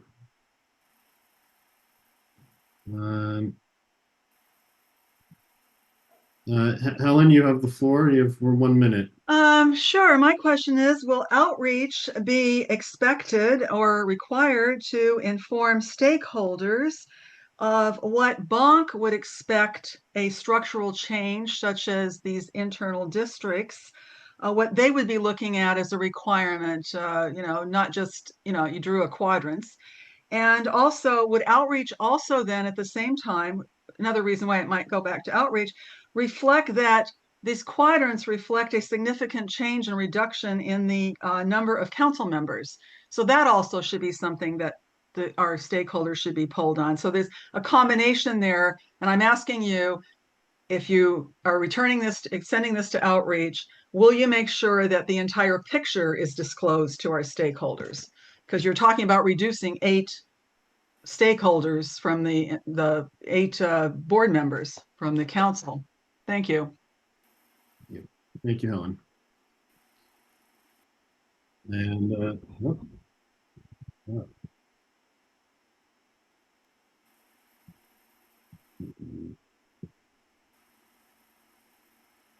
Hey, Ted, I'd like to do a time check, please. what do you mean? Like, how long are we gonna? Because I have to walk my dogs while we have this meeting. They're waiting for me. I have all the time in the world right now. I'm just saying that I'm gonna put my earbuds in. Okay. Thanks. All right. Thank you. Let's all right. We'll do a couple more public comments here. Steve, you have the floor for 1 minute. Sure. Here's the reality check. There's no way that this is all going to happen in time to change the bylaws by April 1. So what you're going to have is you're going to have the same process that's in place now for the next election, even if we do this between now and next a year from June. You're going to have the same process in place. You're going to have the same people being elected. The board's going to look the same the next time around. So the earliest that this is going to take place, these changes, whatever these changes look like are going to happen, are going to be not this next election, the election afterwards. So if what you want is to see things continue the way they are, then this motion is fine because it's just going to delay the process. I'm not saying that the current solution is perfect, but it's something different than we have. You either are voting for change or you're voting for the same old, and the same old is not going to change anything the way it's run right now. Thank you. Thanks, Steve.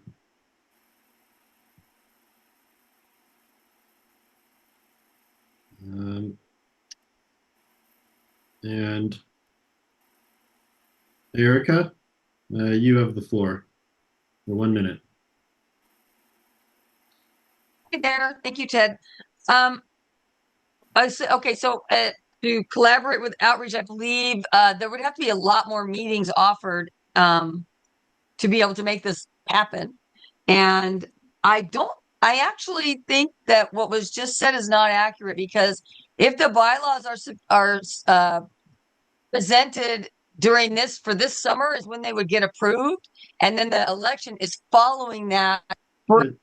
So actually they get approved in the summer, and then they would be installed for the next election. It is my understanding from that. You don't have to wait after that. It'd be different if they were approved after the election started, but that's not the case. Thank you, Erica. All right, we're gonna move on to board comment now. So this is on the motion to postpone, considering adding district representation. A board comment on postponing including district representation. Liz. I think it is important to go through the outreach, have more people take a look at this, get used to the idea of 4 areas. I don't think you're going to make your April 1st. I mean, no matter what.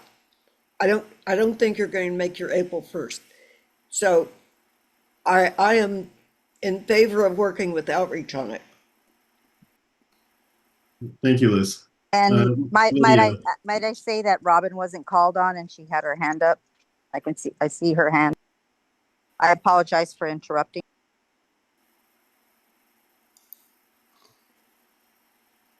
Lydia, do you have a committee comment? I'm sorry. It was I just saw hands up. I saw Lisa and Robin's hands up, and you didn't call on them. So I don't know if we can revert because you didn't call. They had their hands up. We did move on to board comment, to committee comment.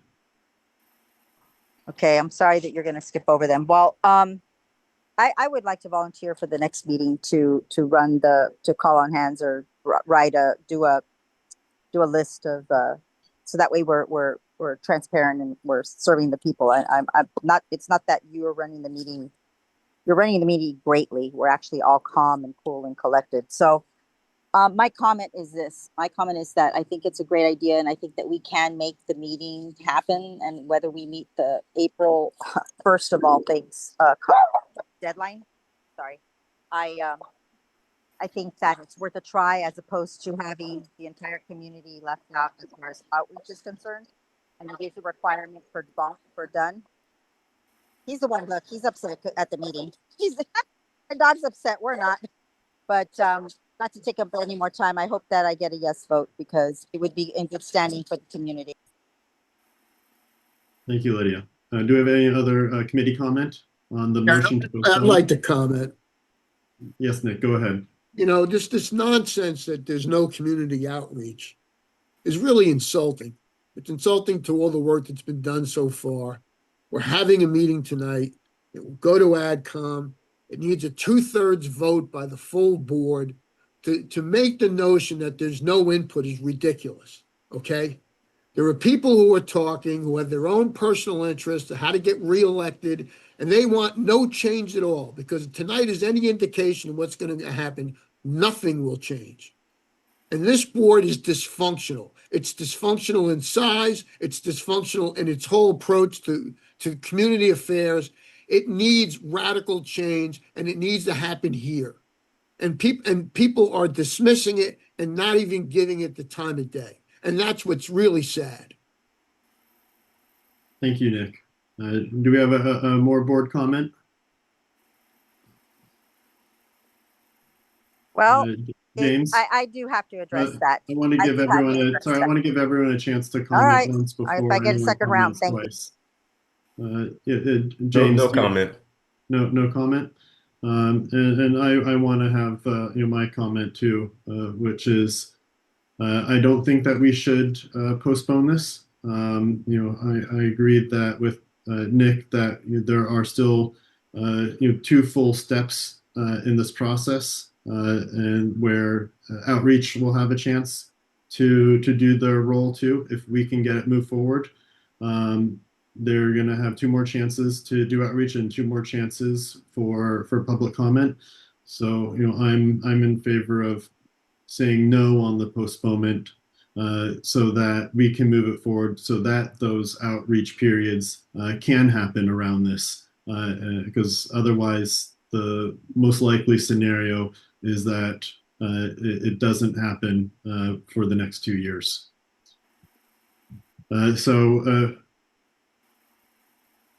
With that, I'd like to call the vote on the postponement of this. Liz,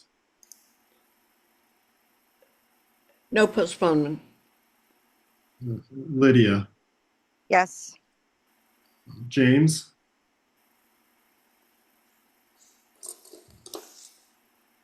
Yes. and Nick. I believe Nick, you were muted, but it looked like you said no postponement. No. And I vote no postponement. So now we're going to have the vote on the previous question, which is on these boundaries, and with the acknowledgement that Liz will help us translate these boundaries into written English. Liz, you're maybe the first to vote. Okay. Um, What is about that- getting rid of the tails on number 3? Yeah, I think the tails are extraneous anyway. It's not really. Well, it looks like gerrymandering. I mean, you look at a map and all of a sudden there's this little tail coming out. Why? It's just because those were the schools. They're just part of. Yeah, wait a minute. It's actually a shared territory between Venice and Mar Vista, so it's actually not in our. It's extraneous to the question, I believe. So I guess sorry, I was No, calling. those are not the tails I'm talking about. Oh, you're talking about these little ones.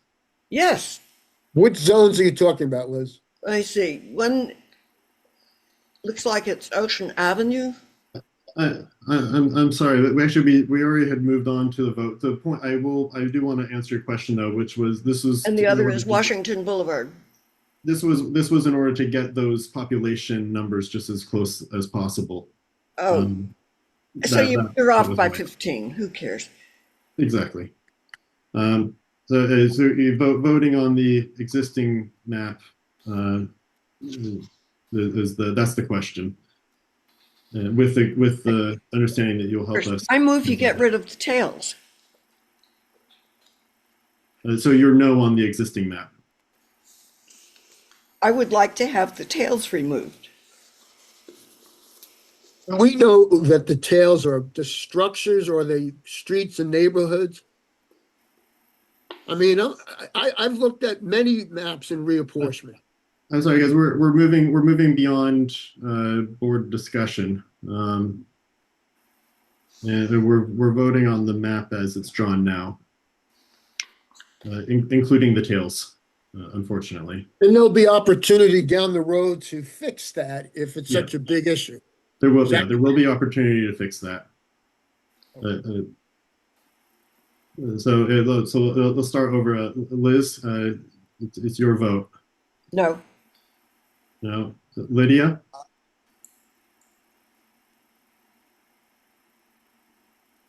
Lydia, you're muted. I vote, no, I vote no. James? No. And Nick? Yes. And I vote yes, and the motion fails. So you're not going to have district representation.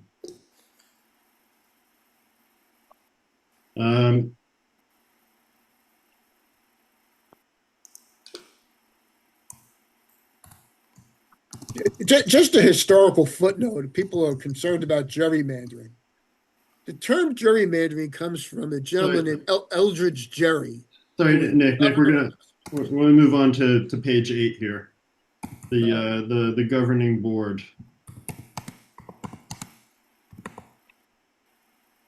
So on page 8, I am suggesting that we reduce the size. Excuse me, before going to the governing board, could we discuss the maps and perhaps get them in shape so people would vote for them? Would you like to make a motion? As I said, I would like to move that we get rid of the tails on section 3. Okay.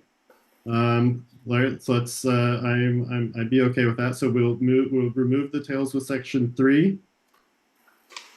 and and vote to pass this map, and then we'll invite public comment again with the changes of the tails. We need a second. I'll second that. So public comment on voting for this map, but with the removal of the tail in section 3.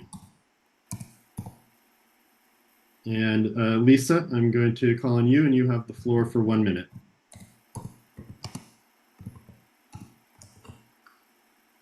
I'm sorry, I have no idea what you're talking about now, and my hand was up from the last time when you chose not to pick on me or select me for my public comment. I suggest that if you are going to limit public comment, you need to announce that in advance. Okay, and Lisa, do you have a public comment on? I have no idea what you're talking about now. I'm trying to do other work because you have a meeting that is wandering off 2 hours in. Thank you, Lisa. EP, the floor is yours. You have 1 minute. I don't know how you can vote on removing the tails without having a process to put them somewhere. Will this be a 5th district, or where will they be assigned? They seem to be part of Venice. Thank you. Good question. Thank you.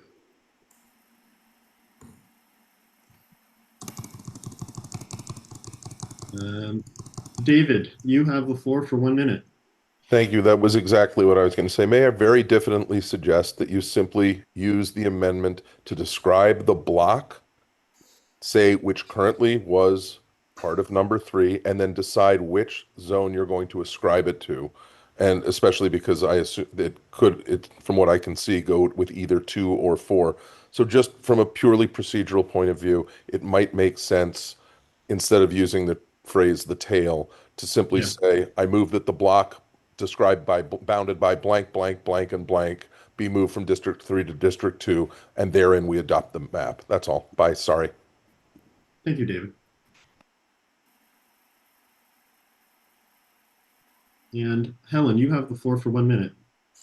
Yeah, wise counsel from David. And also, you were skipping past something when you moved to the board composition. So please don't, miss that. It was about the stakeholders definition. Thanks.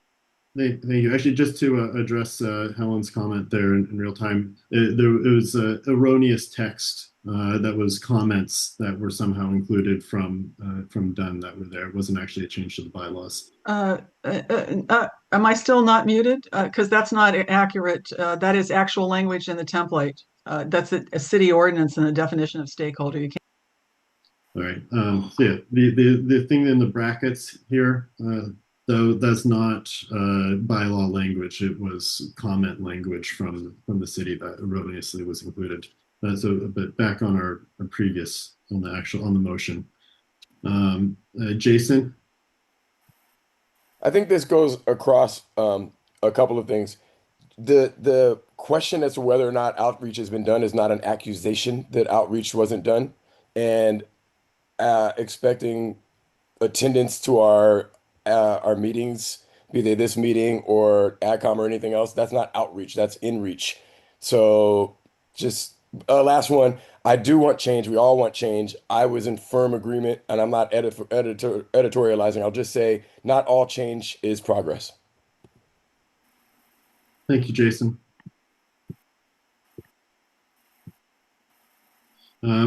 All right, so that was the public comment. And Elizabeth, yeah, I would ask if maybe we can just better define those tails when you write the actual motion here, as David was saying, and is visually looking at it, it's kind of easy to see, how the tail, like that tail that's going into number 1 would get subsumed by number 1, and the tail from number 3 would get subsumed by number 4, etc. Maybe if you could help us put that in the language. But let me just ask the rest of the board here if if that more or less makes sense to them, and if that's something that we can work on together.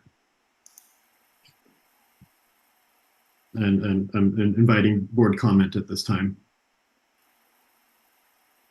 That's fine with me. I mean, it's a pretty solid map. Is it contiguous? Yes. Does it address population? Yes. Does it keep neighborhoods together for the most part? Yes. Very hard to say this is a gerrymandered map. Liz has pointed out some problems with it. That can be fixed. There's no reason not to move forward. Thank you, Nick. Liz? The northwest tail should be made part of section 2, and the southwest tail should be made part of section 4. The northwest tail part of section 2 and the northwest tail part of section 4. Sorry, I already messed that up. Can we identify them as particular streets so it just sounds like? Well, that's an even harder question.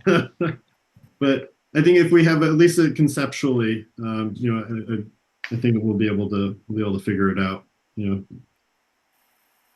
But fine. So with that, so let's call the vote. Liz, would you mind please repeating what you just said?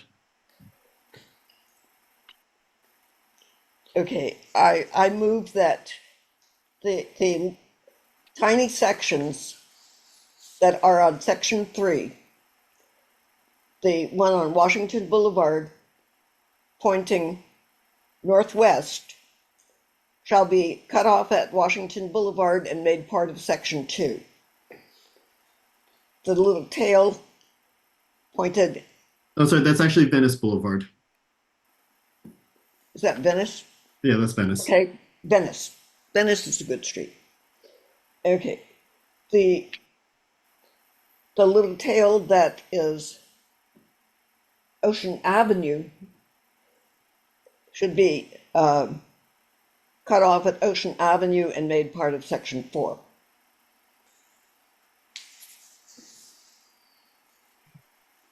Oh, you mean Electric Avenue?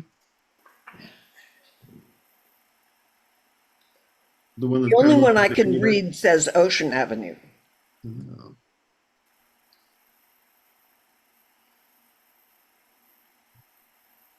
Okay. I see what you're talking about now. Okay, got it. Yeah. So the tail at Ocean Avenue and that tail at Abbot Kinney. So that and then otherwise voting on that map.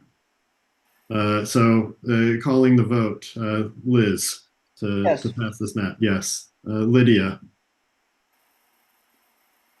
You have to unmute yourself, Lydia.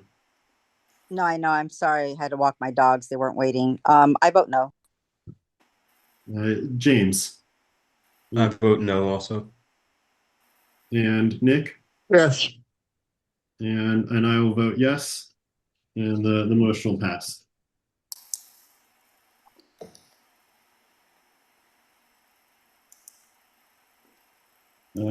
Okay, so moving to the next page.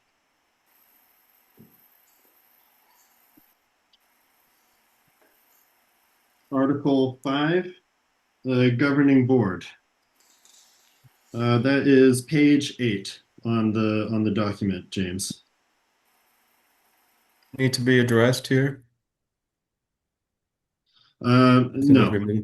It was comment text. It's erroneous text. It's not actually part of the bylaws. But I understand the confusion around it.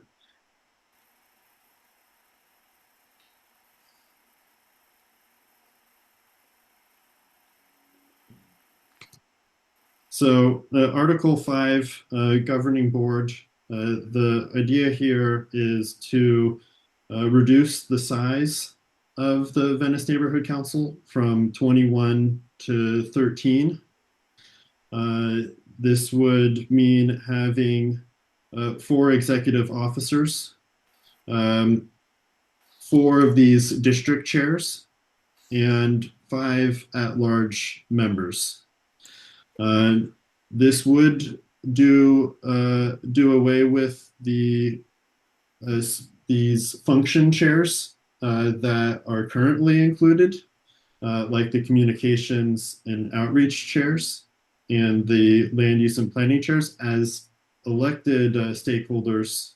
But it doesn't mean that those positions won't exist uh, through definitions in the standing committees and the standing chairs. I realize that's pretty confusing, but the idea here is to simplify the election for stakeholders so that the stakeholders essentially have three things that they're voting for. The stakeholders have a vote for a president, for the district chairs, and for at-large community members. Um, and then the governing board is four executive officers, four district chairs, and five at-large community members, decreasing the full membership of the board from 21 down to 13, with the hopes that those other 8 people and hopefully more will find abilities to participate and contribute to the VNC through committees like what we're doing right now. Right now, we have a lot of people who are on the board, and it feels like they aren't actually contributing to the committee work, which is where a lot of the change happens. So I want to invite public comment at this time, and I'm going to start by calling on Lisa. Lisa, the floor is yours, and you have 1 minute. We need to put the motion forward. And Oh, that's right. I forgot about that again. Thank you, Lydia. Would anyone like to introduce the motion? So moved. Thank you. And do we have a second? I'll second it. And Lisa, the floor is yours, and for public comment, and you have 1 minute. Yeah. Since, a key point of, and thank you for not changing this, on page 5 of the bylaws that says to respect the stakeholders as the ultimate authority and controlling force of the Venice Neighborhood Council. I'm going to bring up the same question. What is the rationale, other than a few people have opinions of the size of the board? How are we reaching out to our stakeholders to get their feelings on the size of changing the size of their representation, even though it's not district representation at this point, but it is still governmental representation? Thank you, Lisa. Manny, you have the floor, and you have 1 minute. Hi, thank you for all the work that you're doing. This is amazing. And as someone that is in his mid-30s, that has a life, that has kids, that has a lot to do, I'm begging you to please do this, because the board, it's so dysfunctional. I've been to a couple of the meetings, and there's always fighting. There's just too many people. And honestly, I'd rather have less people on the board, which means there's most likely going to be better representation and things are going to get handled in a better manner, especially within the committees, than having 21 people there just bickering and attacking each other and making the meetings go over 4 to 5 hours. So please, please vote for this. You can always make changes later, but please try to make a change. Thank you. Thank you, Manny. Erica, you have the floor, and you have 1 minute. Thank you, Ted. I have a question because I'm trying to understand the rationale that you gave about less at-large officers.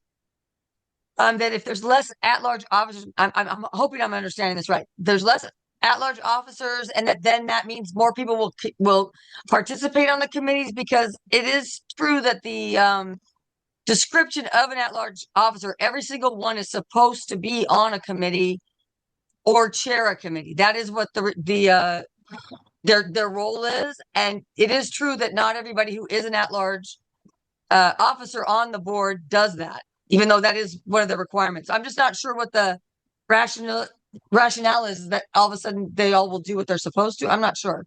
But the other thing is that by removing the communications chair and outreach chair and also land use planning, so that's now going to come from the people. If so, that. Thank you, Erica. Next, we have Gary. Gary, you have a floor and you have 1 minute. Hi, thank you. Manny, I thought that was great. Well spoken. I'm going to point out, I want to move this along if possible. I'm going to be really clear. There are board members who are opposing opinions right and left. It's clarification. I also want to point out that clarification is, for clarification, to move this along, this is a committee that looks at different issues, that gives suggestions. It's the board that actually discusses a map. It's the board that actually discusses how many people should be on the board. The big issue here is, should we do something with the number of people? Should we do something geographic? That should be the focus of this committee. And the public comment, while useful, at the board meeting when we discuss it, that's when these changes really get made that matter longer term. We should be looking at the global points, because this committee has put a lot of time in to, I can see from what they did, and kudos to you. Thank you. Thank you, Gary.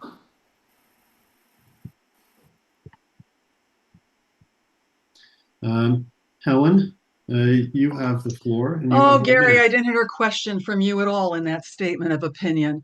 Was it consideration given to how such a small board will ensure that qualified people will be able to take over those positions that are no longer going to be elected, such as LUPEC and outreach, et cetera? And you've eliminated, well, why did you eliminate community interest stakeholders? I know you claim that language is artifact. I disagree. Were you told that this is possible by Dunn? I thought that was a mandatory position on boards, but you are eliminating it. And this change in the size flows through in a lot of other places. And I don't think you're presenting the entire picture of how this impacts, but that's an opinion, Gary, but at least I asked some questions. Thanks. Thank you, Helen. Robin, you have the floor and you have 1 minute. Okay, thank you. Again, I want to say you must propose the associated changes to the standing rules if you're proposing to move things from the bylaws to the standing rules, because we don't know if you're moving what you're moving and if you're going to change it. And for example, are you saying the number of LUPIC members has no limit? You know, the reason there were so many voters several years ago is because of strong feelings about land use. It makes no sense for the LUPIC chair to appoint, or for the president to appoint the LUPIC chair. And I will hope you explain why you think that makes sense. My strong feelings are that LUPIC chair needs to be elected, or at a minimum appointed by the board and not the president. Land use is one of the most important things to Venice voters. And even if it isn't, the president shouldn't appoint the land use chair. It should be at least the board, and preferably elected. And the committee itself should stay appointed by the board, not just chosen by the land use chair, appointed by the president. I'd love to hear your rationale, but I really don't think it makes sense. Thank you. Thank you, Robin.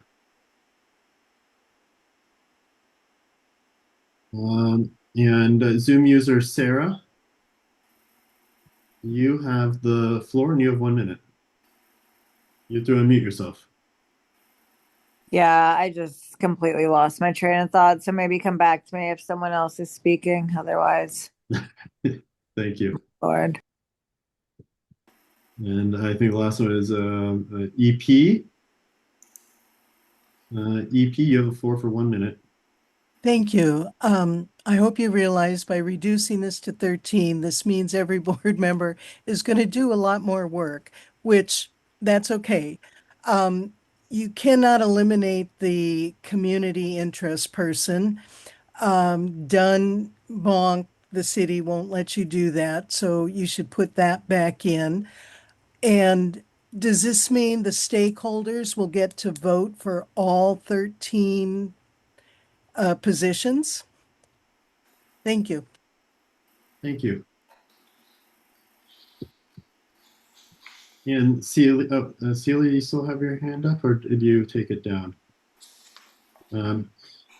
Okay, one thing I wanted to address was what Robin was saying about the standing rules, and this kind of comes back down to the timing and why I think that this can work and why we can still do everything that Robin is saying is that so not only so we have to deliver these bylaws changes in an application by April 1st, but it actually will still take several months but we are waiting for done for the City Department of Neighborhood Empowerment to actually review and talk to us and ultimately hopefully approve some or all of the changes.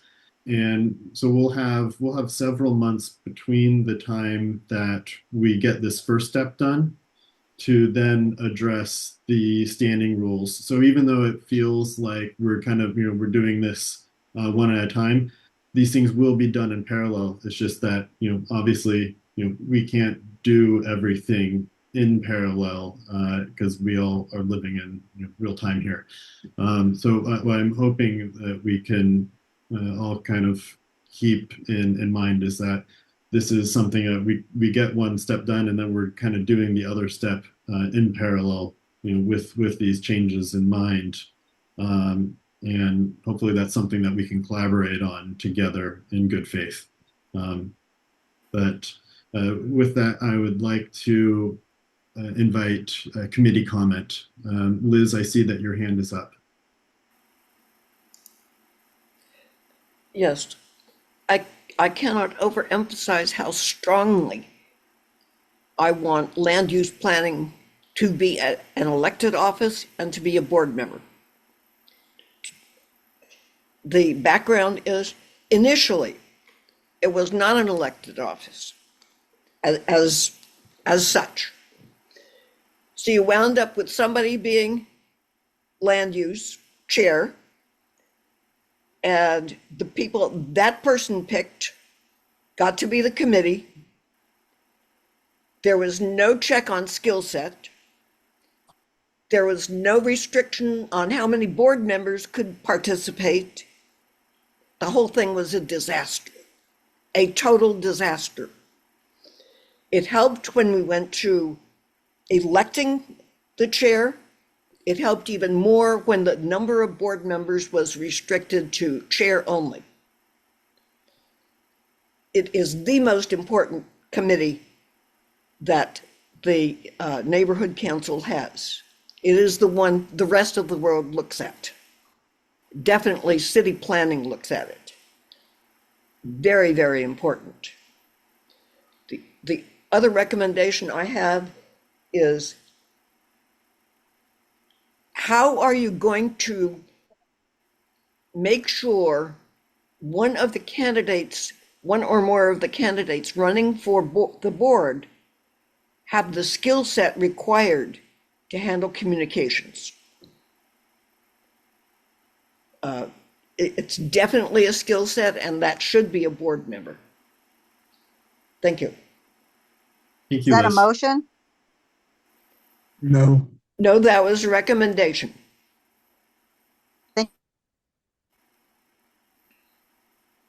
Other people can make it a motion, though. Do we have more committee comment? Yeah. What you have right now is that you have a 21-member board, but you're only voting for 57% of the membership. With a 13-member board, you're voting for 100% of the membership. I've always been a problem. In my mind, I'm not a lawyer, but it's a clear violation of one man, one vote to have 13 community officers. You only get to vote for one. Election after election, this goes on, and all it does is it creates a situation where a candidate can go out and get 9 votes or 10 votes or 12 votes, and they get elected miraculously to a board seat. In the last election, you look at the numbers, it's very evident. You want to talk about, participation and qualification, and I mean, this board's credibility itself is in doubt based on the small amount of people who voted in the election. Liz is right. When we had the elections years ago, we had thousands of voters. I can remember doing security at Oakwood and making sure that people had the proper credentials to vote. And it was an all-day event, and it was a fun event. It brought people out and brought people involved. But that's a whole nother issue. Regarding the size of the board in its current capacity is dysfunctional, pure and simple. And anyone else who would deny that is denying reality. Regarding the positions that they want to eliminate, beginning with LUPEC, my suggestion would be that people apply for the LUPEC position, the president will nominate, and the board would ratify that person. And that the same process that we have now, where people apply to be a member of LUPEC, would remain the same. You don't need an elect. You can make the case that not being elected to LUPEC as its chair insulates you from any kind of outsider interests, and it makes you a lot more objective. It's kind of like being a member of the Supreme Court. You know, you're not affected by politics. So I think there's a strong argument for a LUPEC chair that's not elected. As far as qualifications are concerned, there's plenty of people that I think would step up and want to do it. You saw that in the last election when we filled the your vacancy, I believe, Ted, regarding LUPEC. As far as we're not eliminating responsibilities, we're just changing the makeup and making the board more effective and more responsible. And yes, they're going to have to do more work. That's the problem. We got people on this board that don't do anything. And the fact of the matter is it's hurting the board. So we need to take a hard look at this. You're going to vote for 100% of the people who are up there, and you're going to get good people. No one can ever say that the quality of the candidates, whether they get elected or not, but the quality of the candidates is always very good. And that's one thing I think most people can agree with. So those are my comments regarding LUPEC and the size of the board.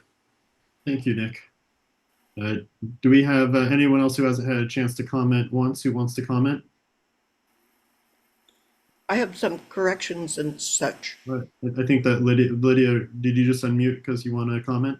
Yeah, I wanted to say that, you know, the clarification of what happened and why we had such lows was because the actual, I'm still waiting for my postcard, and I make a joke of it, but it's really the truth that it was so dysfunctional prior to the actual election date. So it's not one thing.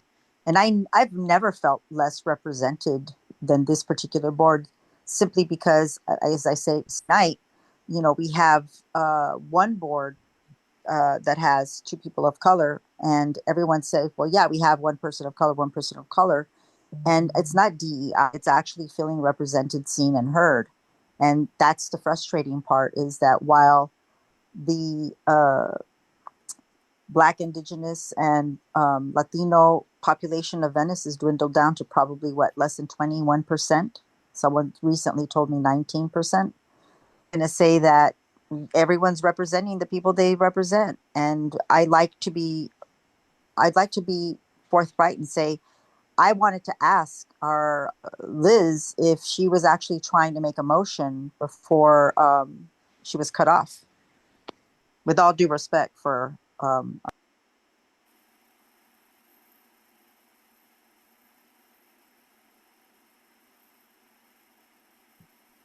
Thank you, Lydia. Liz, were you trying to make a motion? I am now. But I wanted people to have a chance to think about it.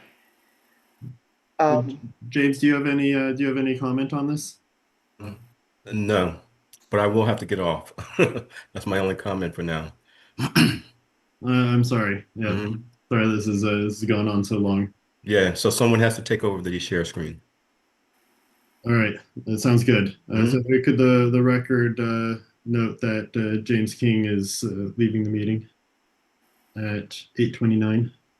I don't keep that information. Oh, right, That's board meetings. Keep it. That's board meetings. Oh, I see. Got it.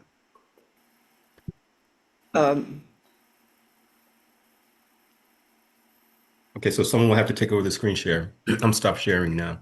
All right. Thank you, James. Okay, thank you, everyone. Okay. Mhm. First, my recommendations for corrections or whatever. There is no mechanism at all for appointing a board member.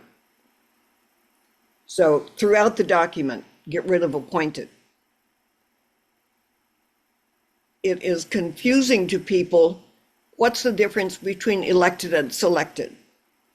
And that happened because the city attorney got upset when we had only elected, regardless of whether it was elected by the general population of Venice or by the board.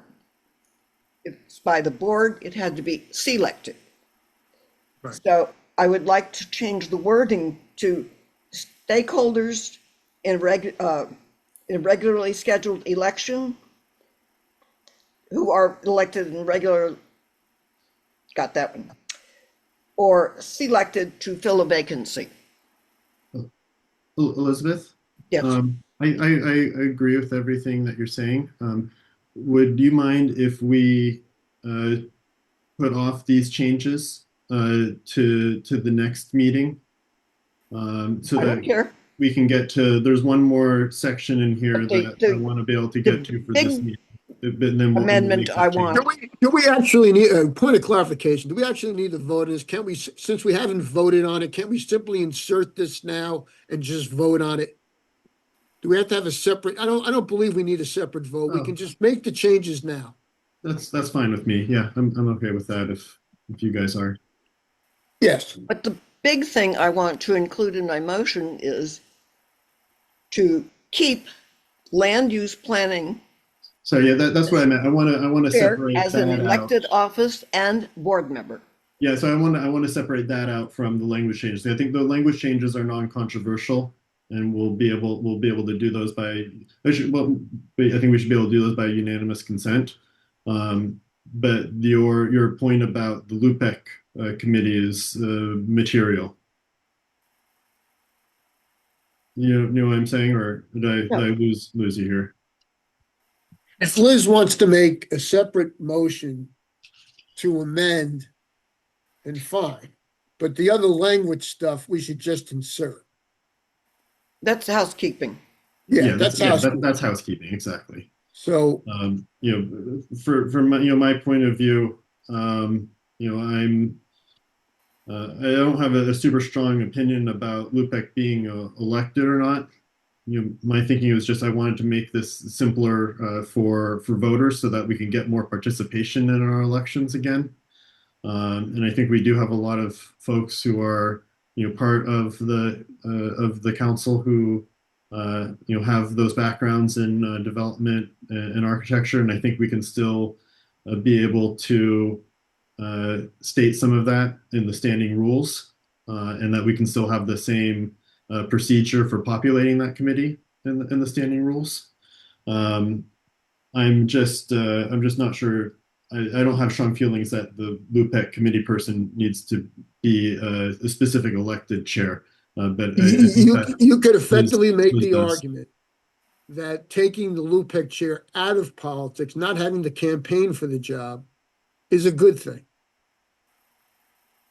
Yeah, I think that's an argument. Lydia, would you like to weigh in on this? I actually might have to bail. My dog is really sick. She just she has cancer and Oh, I'm sorry. yeah, I'm sorry. I'm gonna jump. I hope that doesn't break up quorum. It doesn't. I hope that your puppy is Yeah, better, and I hope you can do better, but I'm it's not sorry to good. hear that. I apologize, everyone. I'm really, really sorry. Sorry, Lydia. That really sucks. Okay. That's really all right. I'm trying not to get emotional here. Okay, so Liz, you're making a motion to restore LUPEC as an elected position. Yes. And board member. as a that it Lupek have chair, to be a board member, or does it has to be a board, specifically someone who campaigns to be that board member? an elected person. As long as it's an elected person, is what you're saying, Yes. but not. Oh, In their campaigns, they will identify their skill set. mhm. To run for the board, you don't have to identify anything. Well, just to clarify, are you saying that you want the position of LUPEC chair to remain elected directly by Yes. the stakeholders? Yes. You want it the way it is right now? Yes. That is my preference. Okay, is that your motion or is that your preference? That is my motion. Okay. And do we have a second for that motion? It dies without a second. Yeah, I guess I'm kind of torn on this just because, I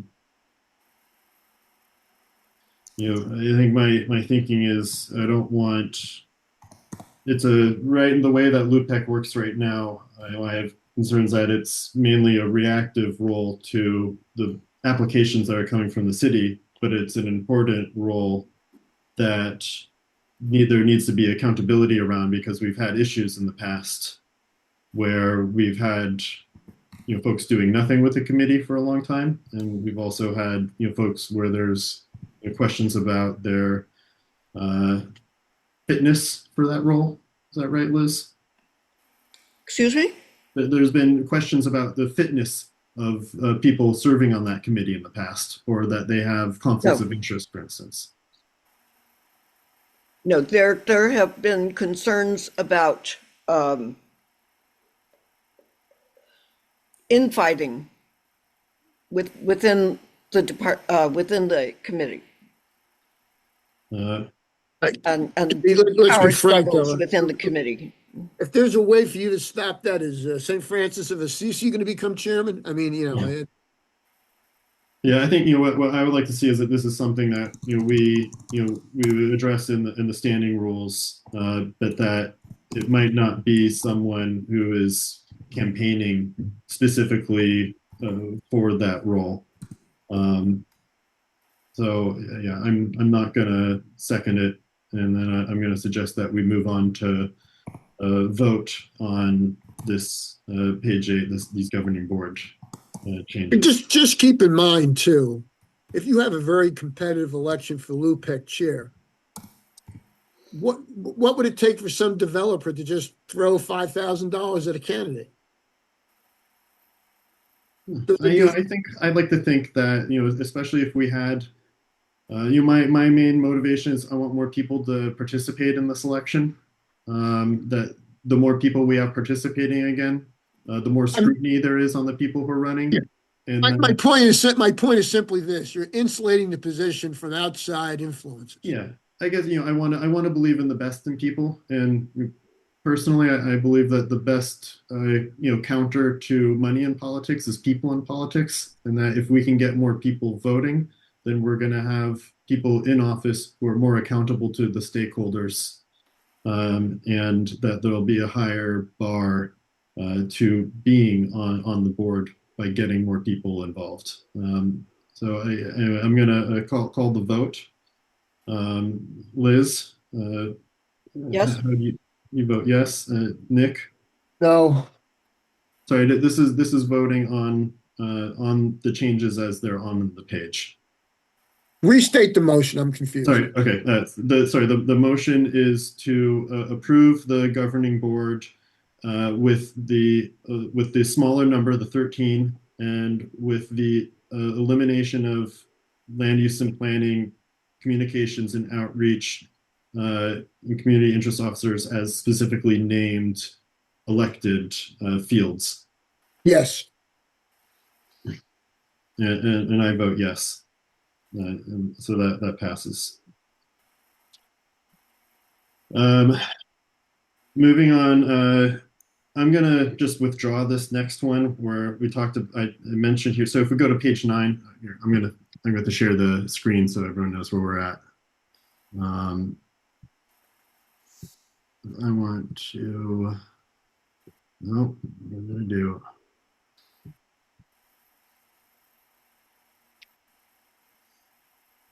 Just a moment, sorry, bear with me. Okay.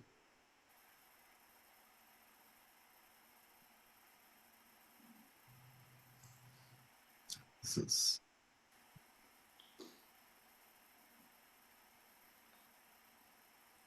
oh, this is something, this isn't right. Okay, page 9. This is a quorum, that's a reflexive change. I want to remove my suggestion here of changing the non-vote to a yes vote in favor of time. And Thank you. I want to move on to vacancies. So I suggesting here that we just do what most boards do, which is that when the president resigns, the vice president assumes the presidency. So we avoid the situation that we're currently in after the previous president, Brian Averill, resigned. And I would like to take public comment on this. I'm sorry, did you say you want to change that? Yeah, I'm adding this sentence here. In the event of the resignation or death of the president, the vice president shall assume the presidency. It's added, right? As a change proposed. Yes. This is as a change proposed. So just for clarification, the new proposal is that if the president resigns or is deceased, that the vice president will fill the remainder of the unexpired term? That's correct. Okay. And I'm moving to public comment. And Robin, you have the floor and you have 1 minute. I think the vice president should fill in as president until the new president is elected. It's too important of a position in this context of the neighborhood council. Thank you. Thank you, Robin.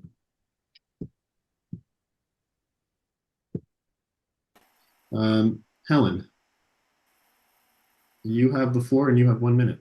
Don't you folks think adding the word death is a little morbid? Are you putting a target on the back of the president because we have an overly ambitious vice president who wants the position? It's like, oh goodness gracious, folks. That's my question. Great comment. Thanks, Helen. Let's go on our presiding chair, Gary. Gary, you have the floor for 1 minute. Hi. As a question, I first want to ask, according to the bylaws and the standing rules and the city and everything, that a meeting that goes past the appointed time, I have a question of we're supposed to have a motion to extend it, especially in situations when we're dealing with important issues, and maybe that might be considered. That needs to happen here. Secondly, I think there are ambitious people in different positions. I think there are people who, sometimes need to be removed from those positions. And I wonder if there's any rules here that we could extend that potentially put those in there if they are toxic or anything else. So yeah, I think it is important to have a process by which people move from one position to the other, either temporarily or not. So I think that I do have a question about if you're seeing anything further than just this motion. Okay. Thank you, Gary. Erica, you have the floor and you have 1 minute. Hi there. Okay, thank you.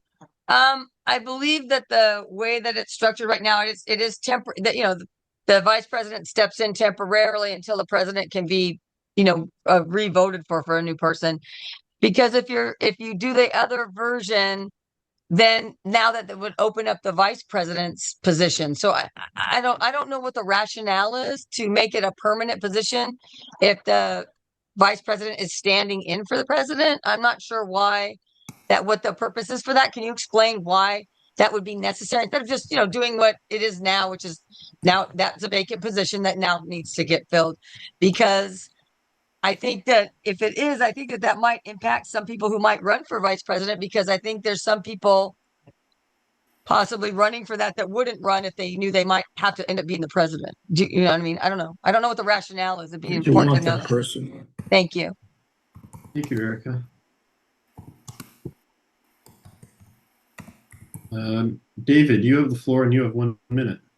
Thanks. I'm just very curious. I asked before, and I'll just reiterate my confusion about what the initial motion that we addressed first, which seemed to set forth a procedure that seems entirely trumped by this. So I'm just confused as to thing, which thing rule governs here. This is for the future, for like, for the next after the next election. EP, you have the floor for 1 minute.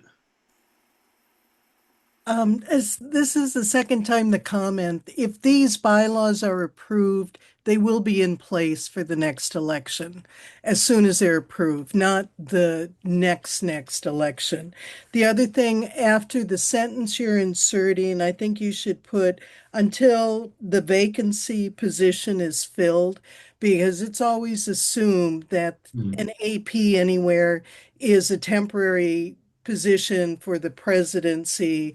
If they're ill, they vacate it for whatever reason. Or you need to include Nick's thing that said, I don't even remember, but he's filling it till the end of that term. You need to add something to specify how long that person's there. Thank you. Manny, you have the floor for 1 minute.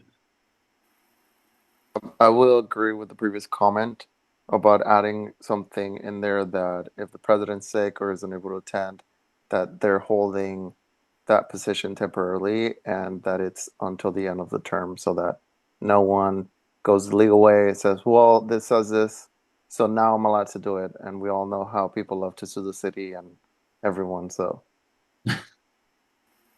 Thank you, Manny. All right, well, that's our public comment. I think responding to some of these comments. Sorry, we have one more. Yolanda. Yolanda, you have the floor for 1 minute. Yes. In the years I've been on the neighborhood council, we've never had a problem in where sometimes even the vice president takes over for the president. This time, the last vice president didn't do his job. And basically, if he were to have taken the position of the president, he would have not taken it. So then we would have had to gone for an election of a president.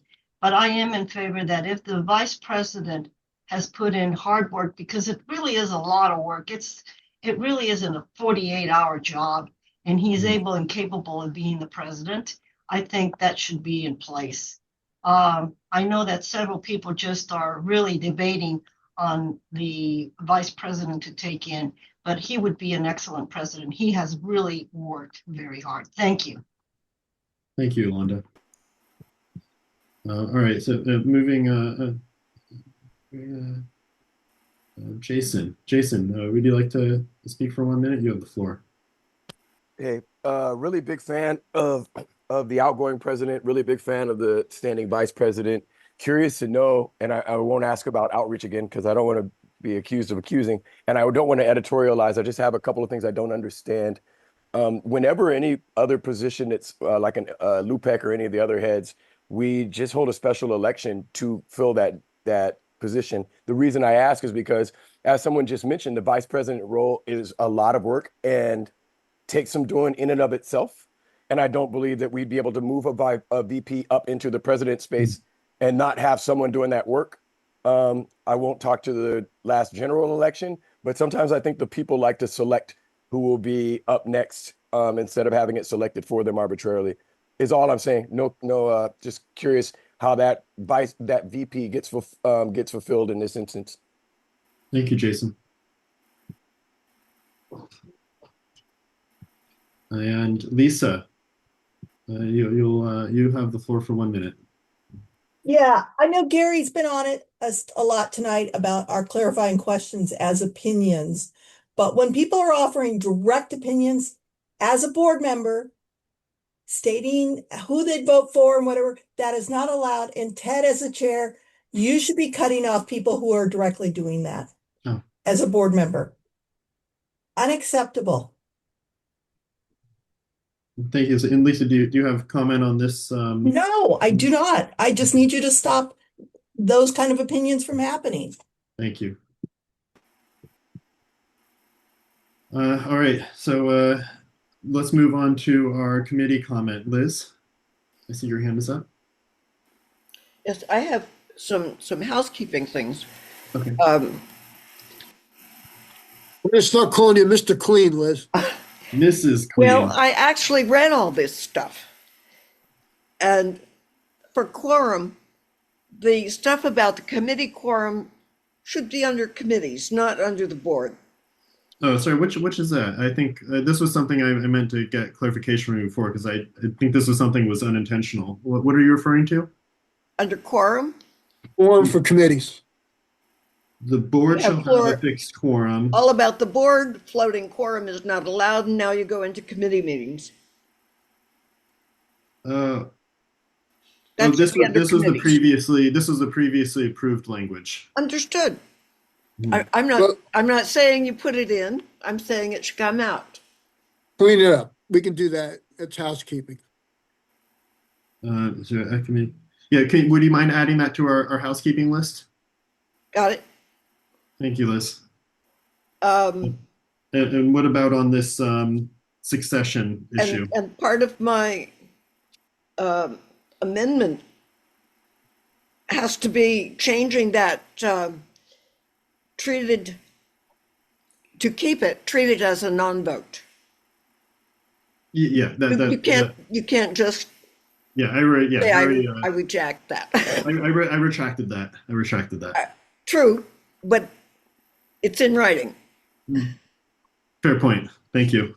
Okay. And then on vacancies. Another housekeeping under terms and term limits. There are no appointed board members. Board members selected to fill vacancies shall serve out the remaining term. Duties and powers. You've got to have somebody who can talk. And traditionally it has been the president. So when it says no individual board member of the board other than the president has to be in there.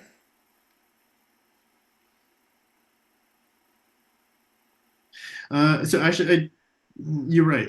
Yeah, you're right. I think that there's actually some confusion about that now, and there is some in the housekeeping kind of. Yeah. Liz, you mean that the president is the spokesperson, the sole spokesperson of the board? When Dunn reissued these bylaws spokesperson. Pardon me. When Dunn reissued these bylaws, there was an inconsistency here because the president is listed as the person who is the liaison, and yet there's this clause here. Would you please add that to the housekeeping list? Should there be any language, Liz, that says the president or their designee? Member of the board other than the president shall speak. Yeah, because the city policy already includes that, and the board I think it's erroneous. That's fine. I think it's erroneous. Well, the president can designate somebody. Sorry, let me. I want to bring it back to what we just had public comment on, which was this vacancies and in the event of resignation vacancies or death of the president.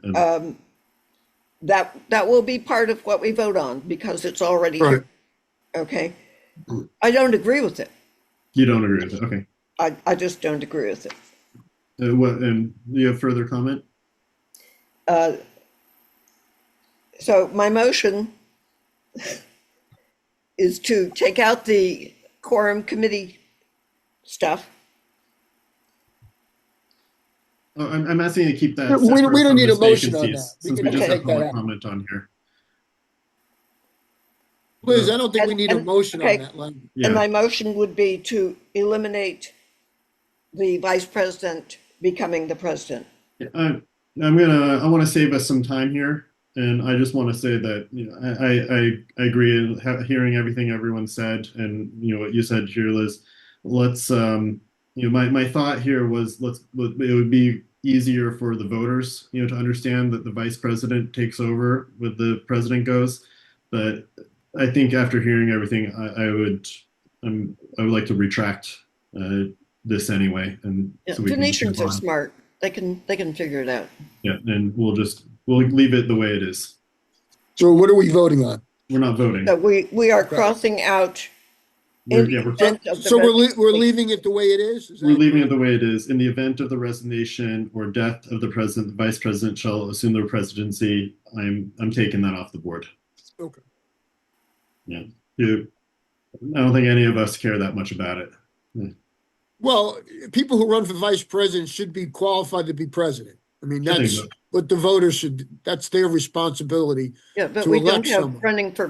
running for vice president. Yeah. Right. We'll move on to more important stuff. So the next few pages are all text that we are not allowed to change. Yeah. So the stuff about the censure, the removal, the resignation, all of that is set by the city, and we don't get any say in that language. So I'm going to move on to section 11 on page 15, and let's see. Well, yeah, let's do this. This section here, section 11, community outreach, and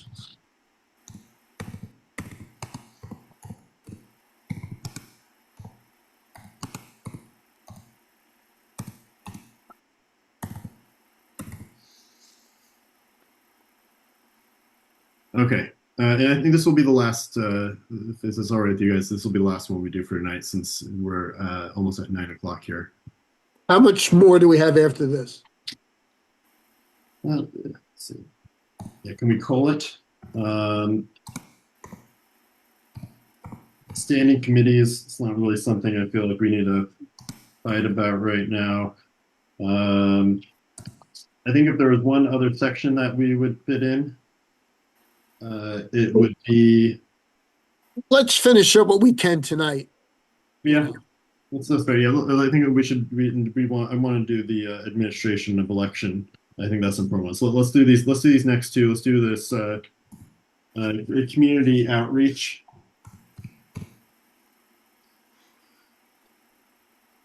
Well, I'm actually fine even skipping the community outreach for now. I think let's do the elections. I think that's an important one that we want everyone to weigh in on. And let's table the community outreach and the standing committee changes for now. All right. So I'm going to fast forward here to page. Oh, where is it?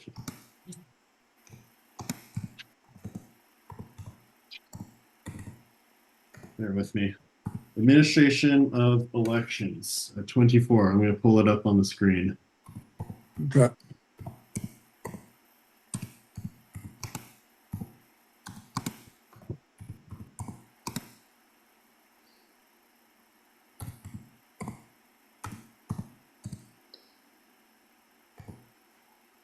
Okay, so this is the big one. This is in response to those governing board changes. All right.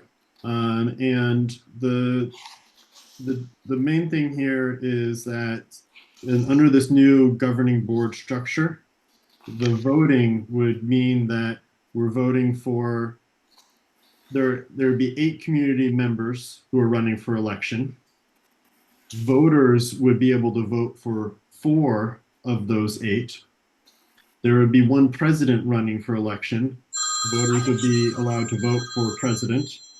And there would be 4 district chairs who are running, and each voter would be allowed to vote for 1 district chair, the chair from their district. So in total, a voter under this system would be getting 6 votes. They That's vote, not right. they vote for one president, one district chair, and half of the at-large member. Oh wait, that's not right. That's not correct. Yeah, sorry. This should have said 7. You're voting for Oh, 7. You're voting for the vice president, the secretary, the treasurer, correct? no. But I think I also may be looking at the wrong document here now. Let me stop because I'm not looking at the PDF. Let me make sure I'm looking at the one that's posted on the agenda.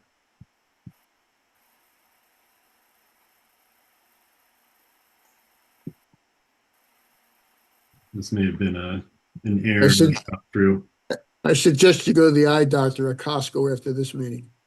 Yeah, no, this was a mistake. I think I had some versions that got messed up here, and I think Liz tried to point some of this out, and I missed it. Um,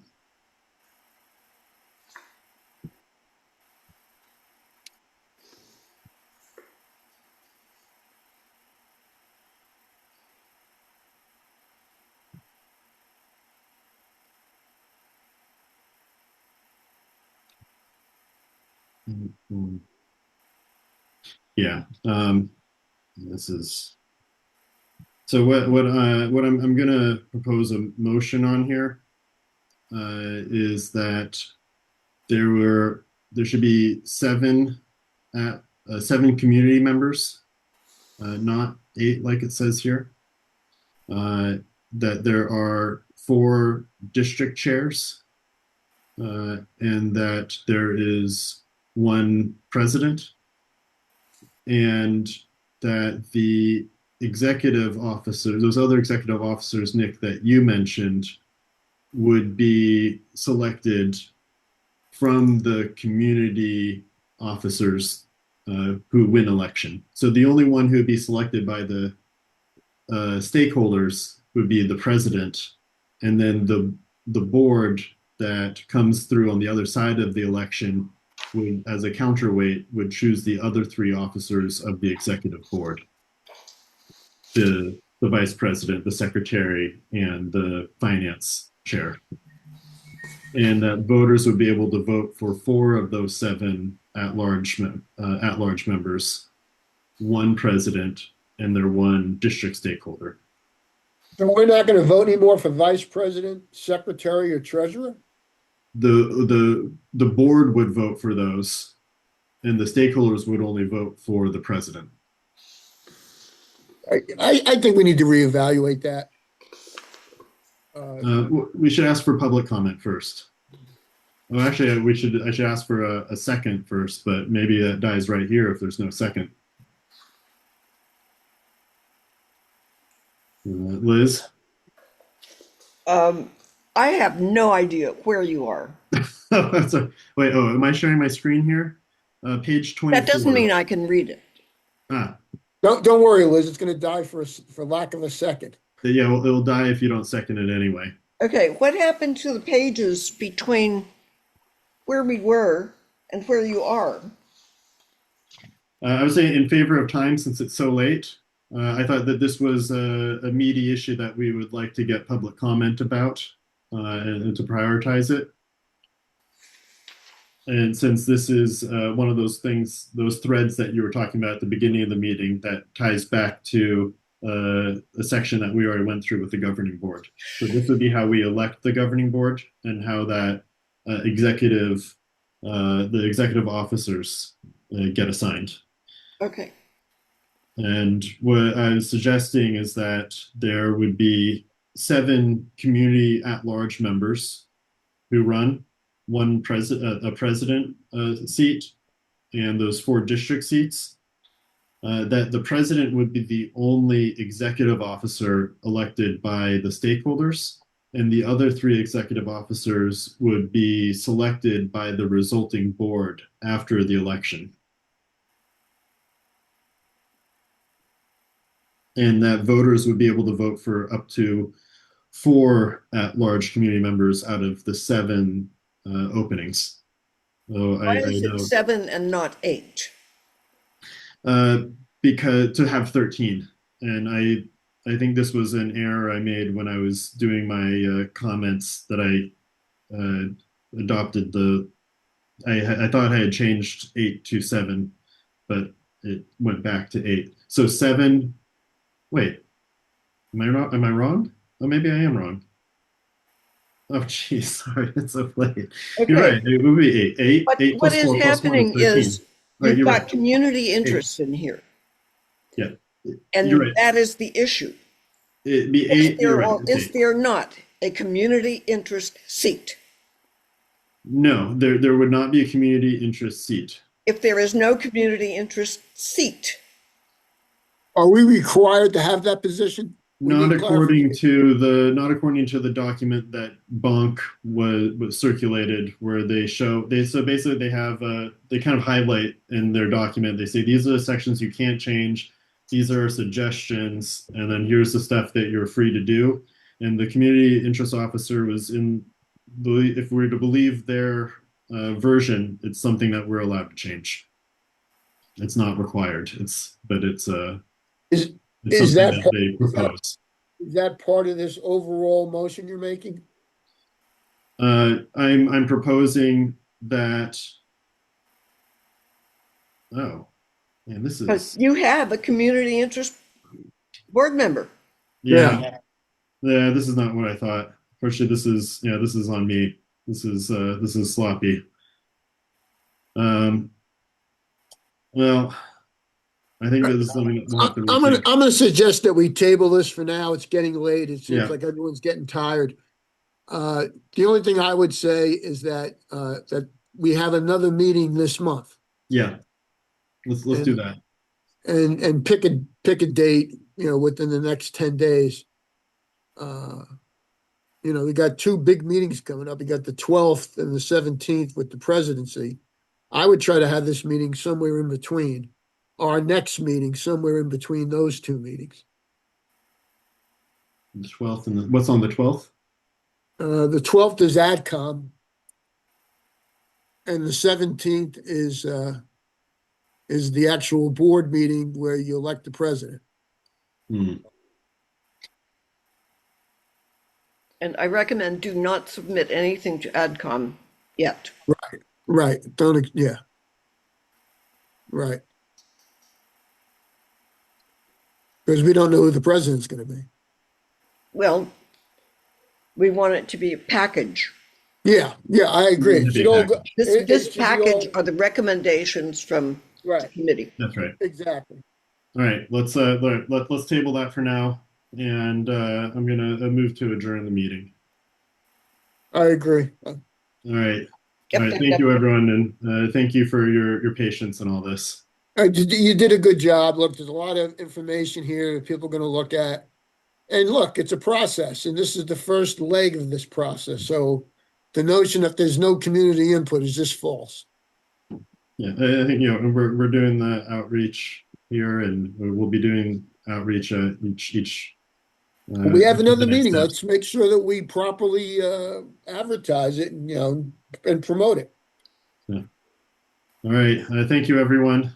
Okay. All right. Good What I job, did Ted. not patience. get were Good job. who made and seconded motions, but I'm not going to worry about a whole lot. Okay. All right. All right. We're done. Yeah, we're done. I Thank you. think so.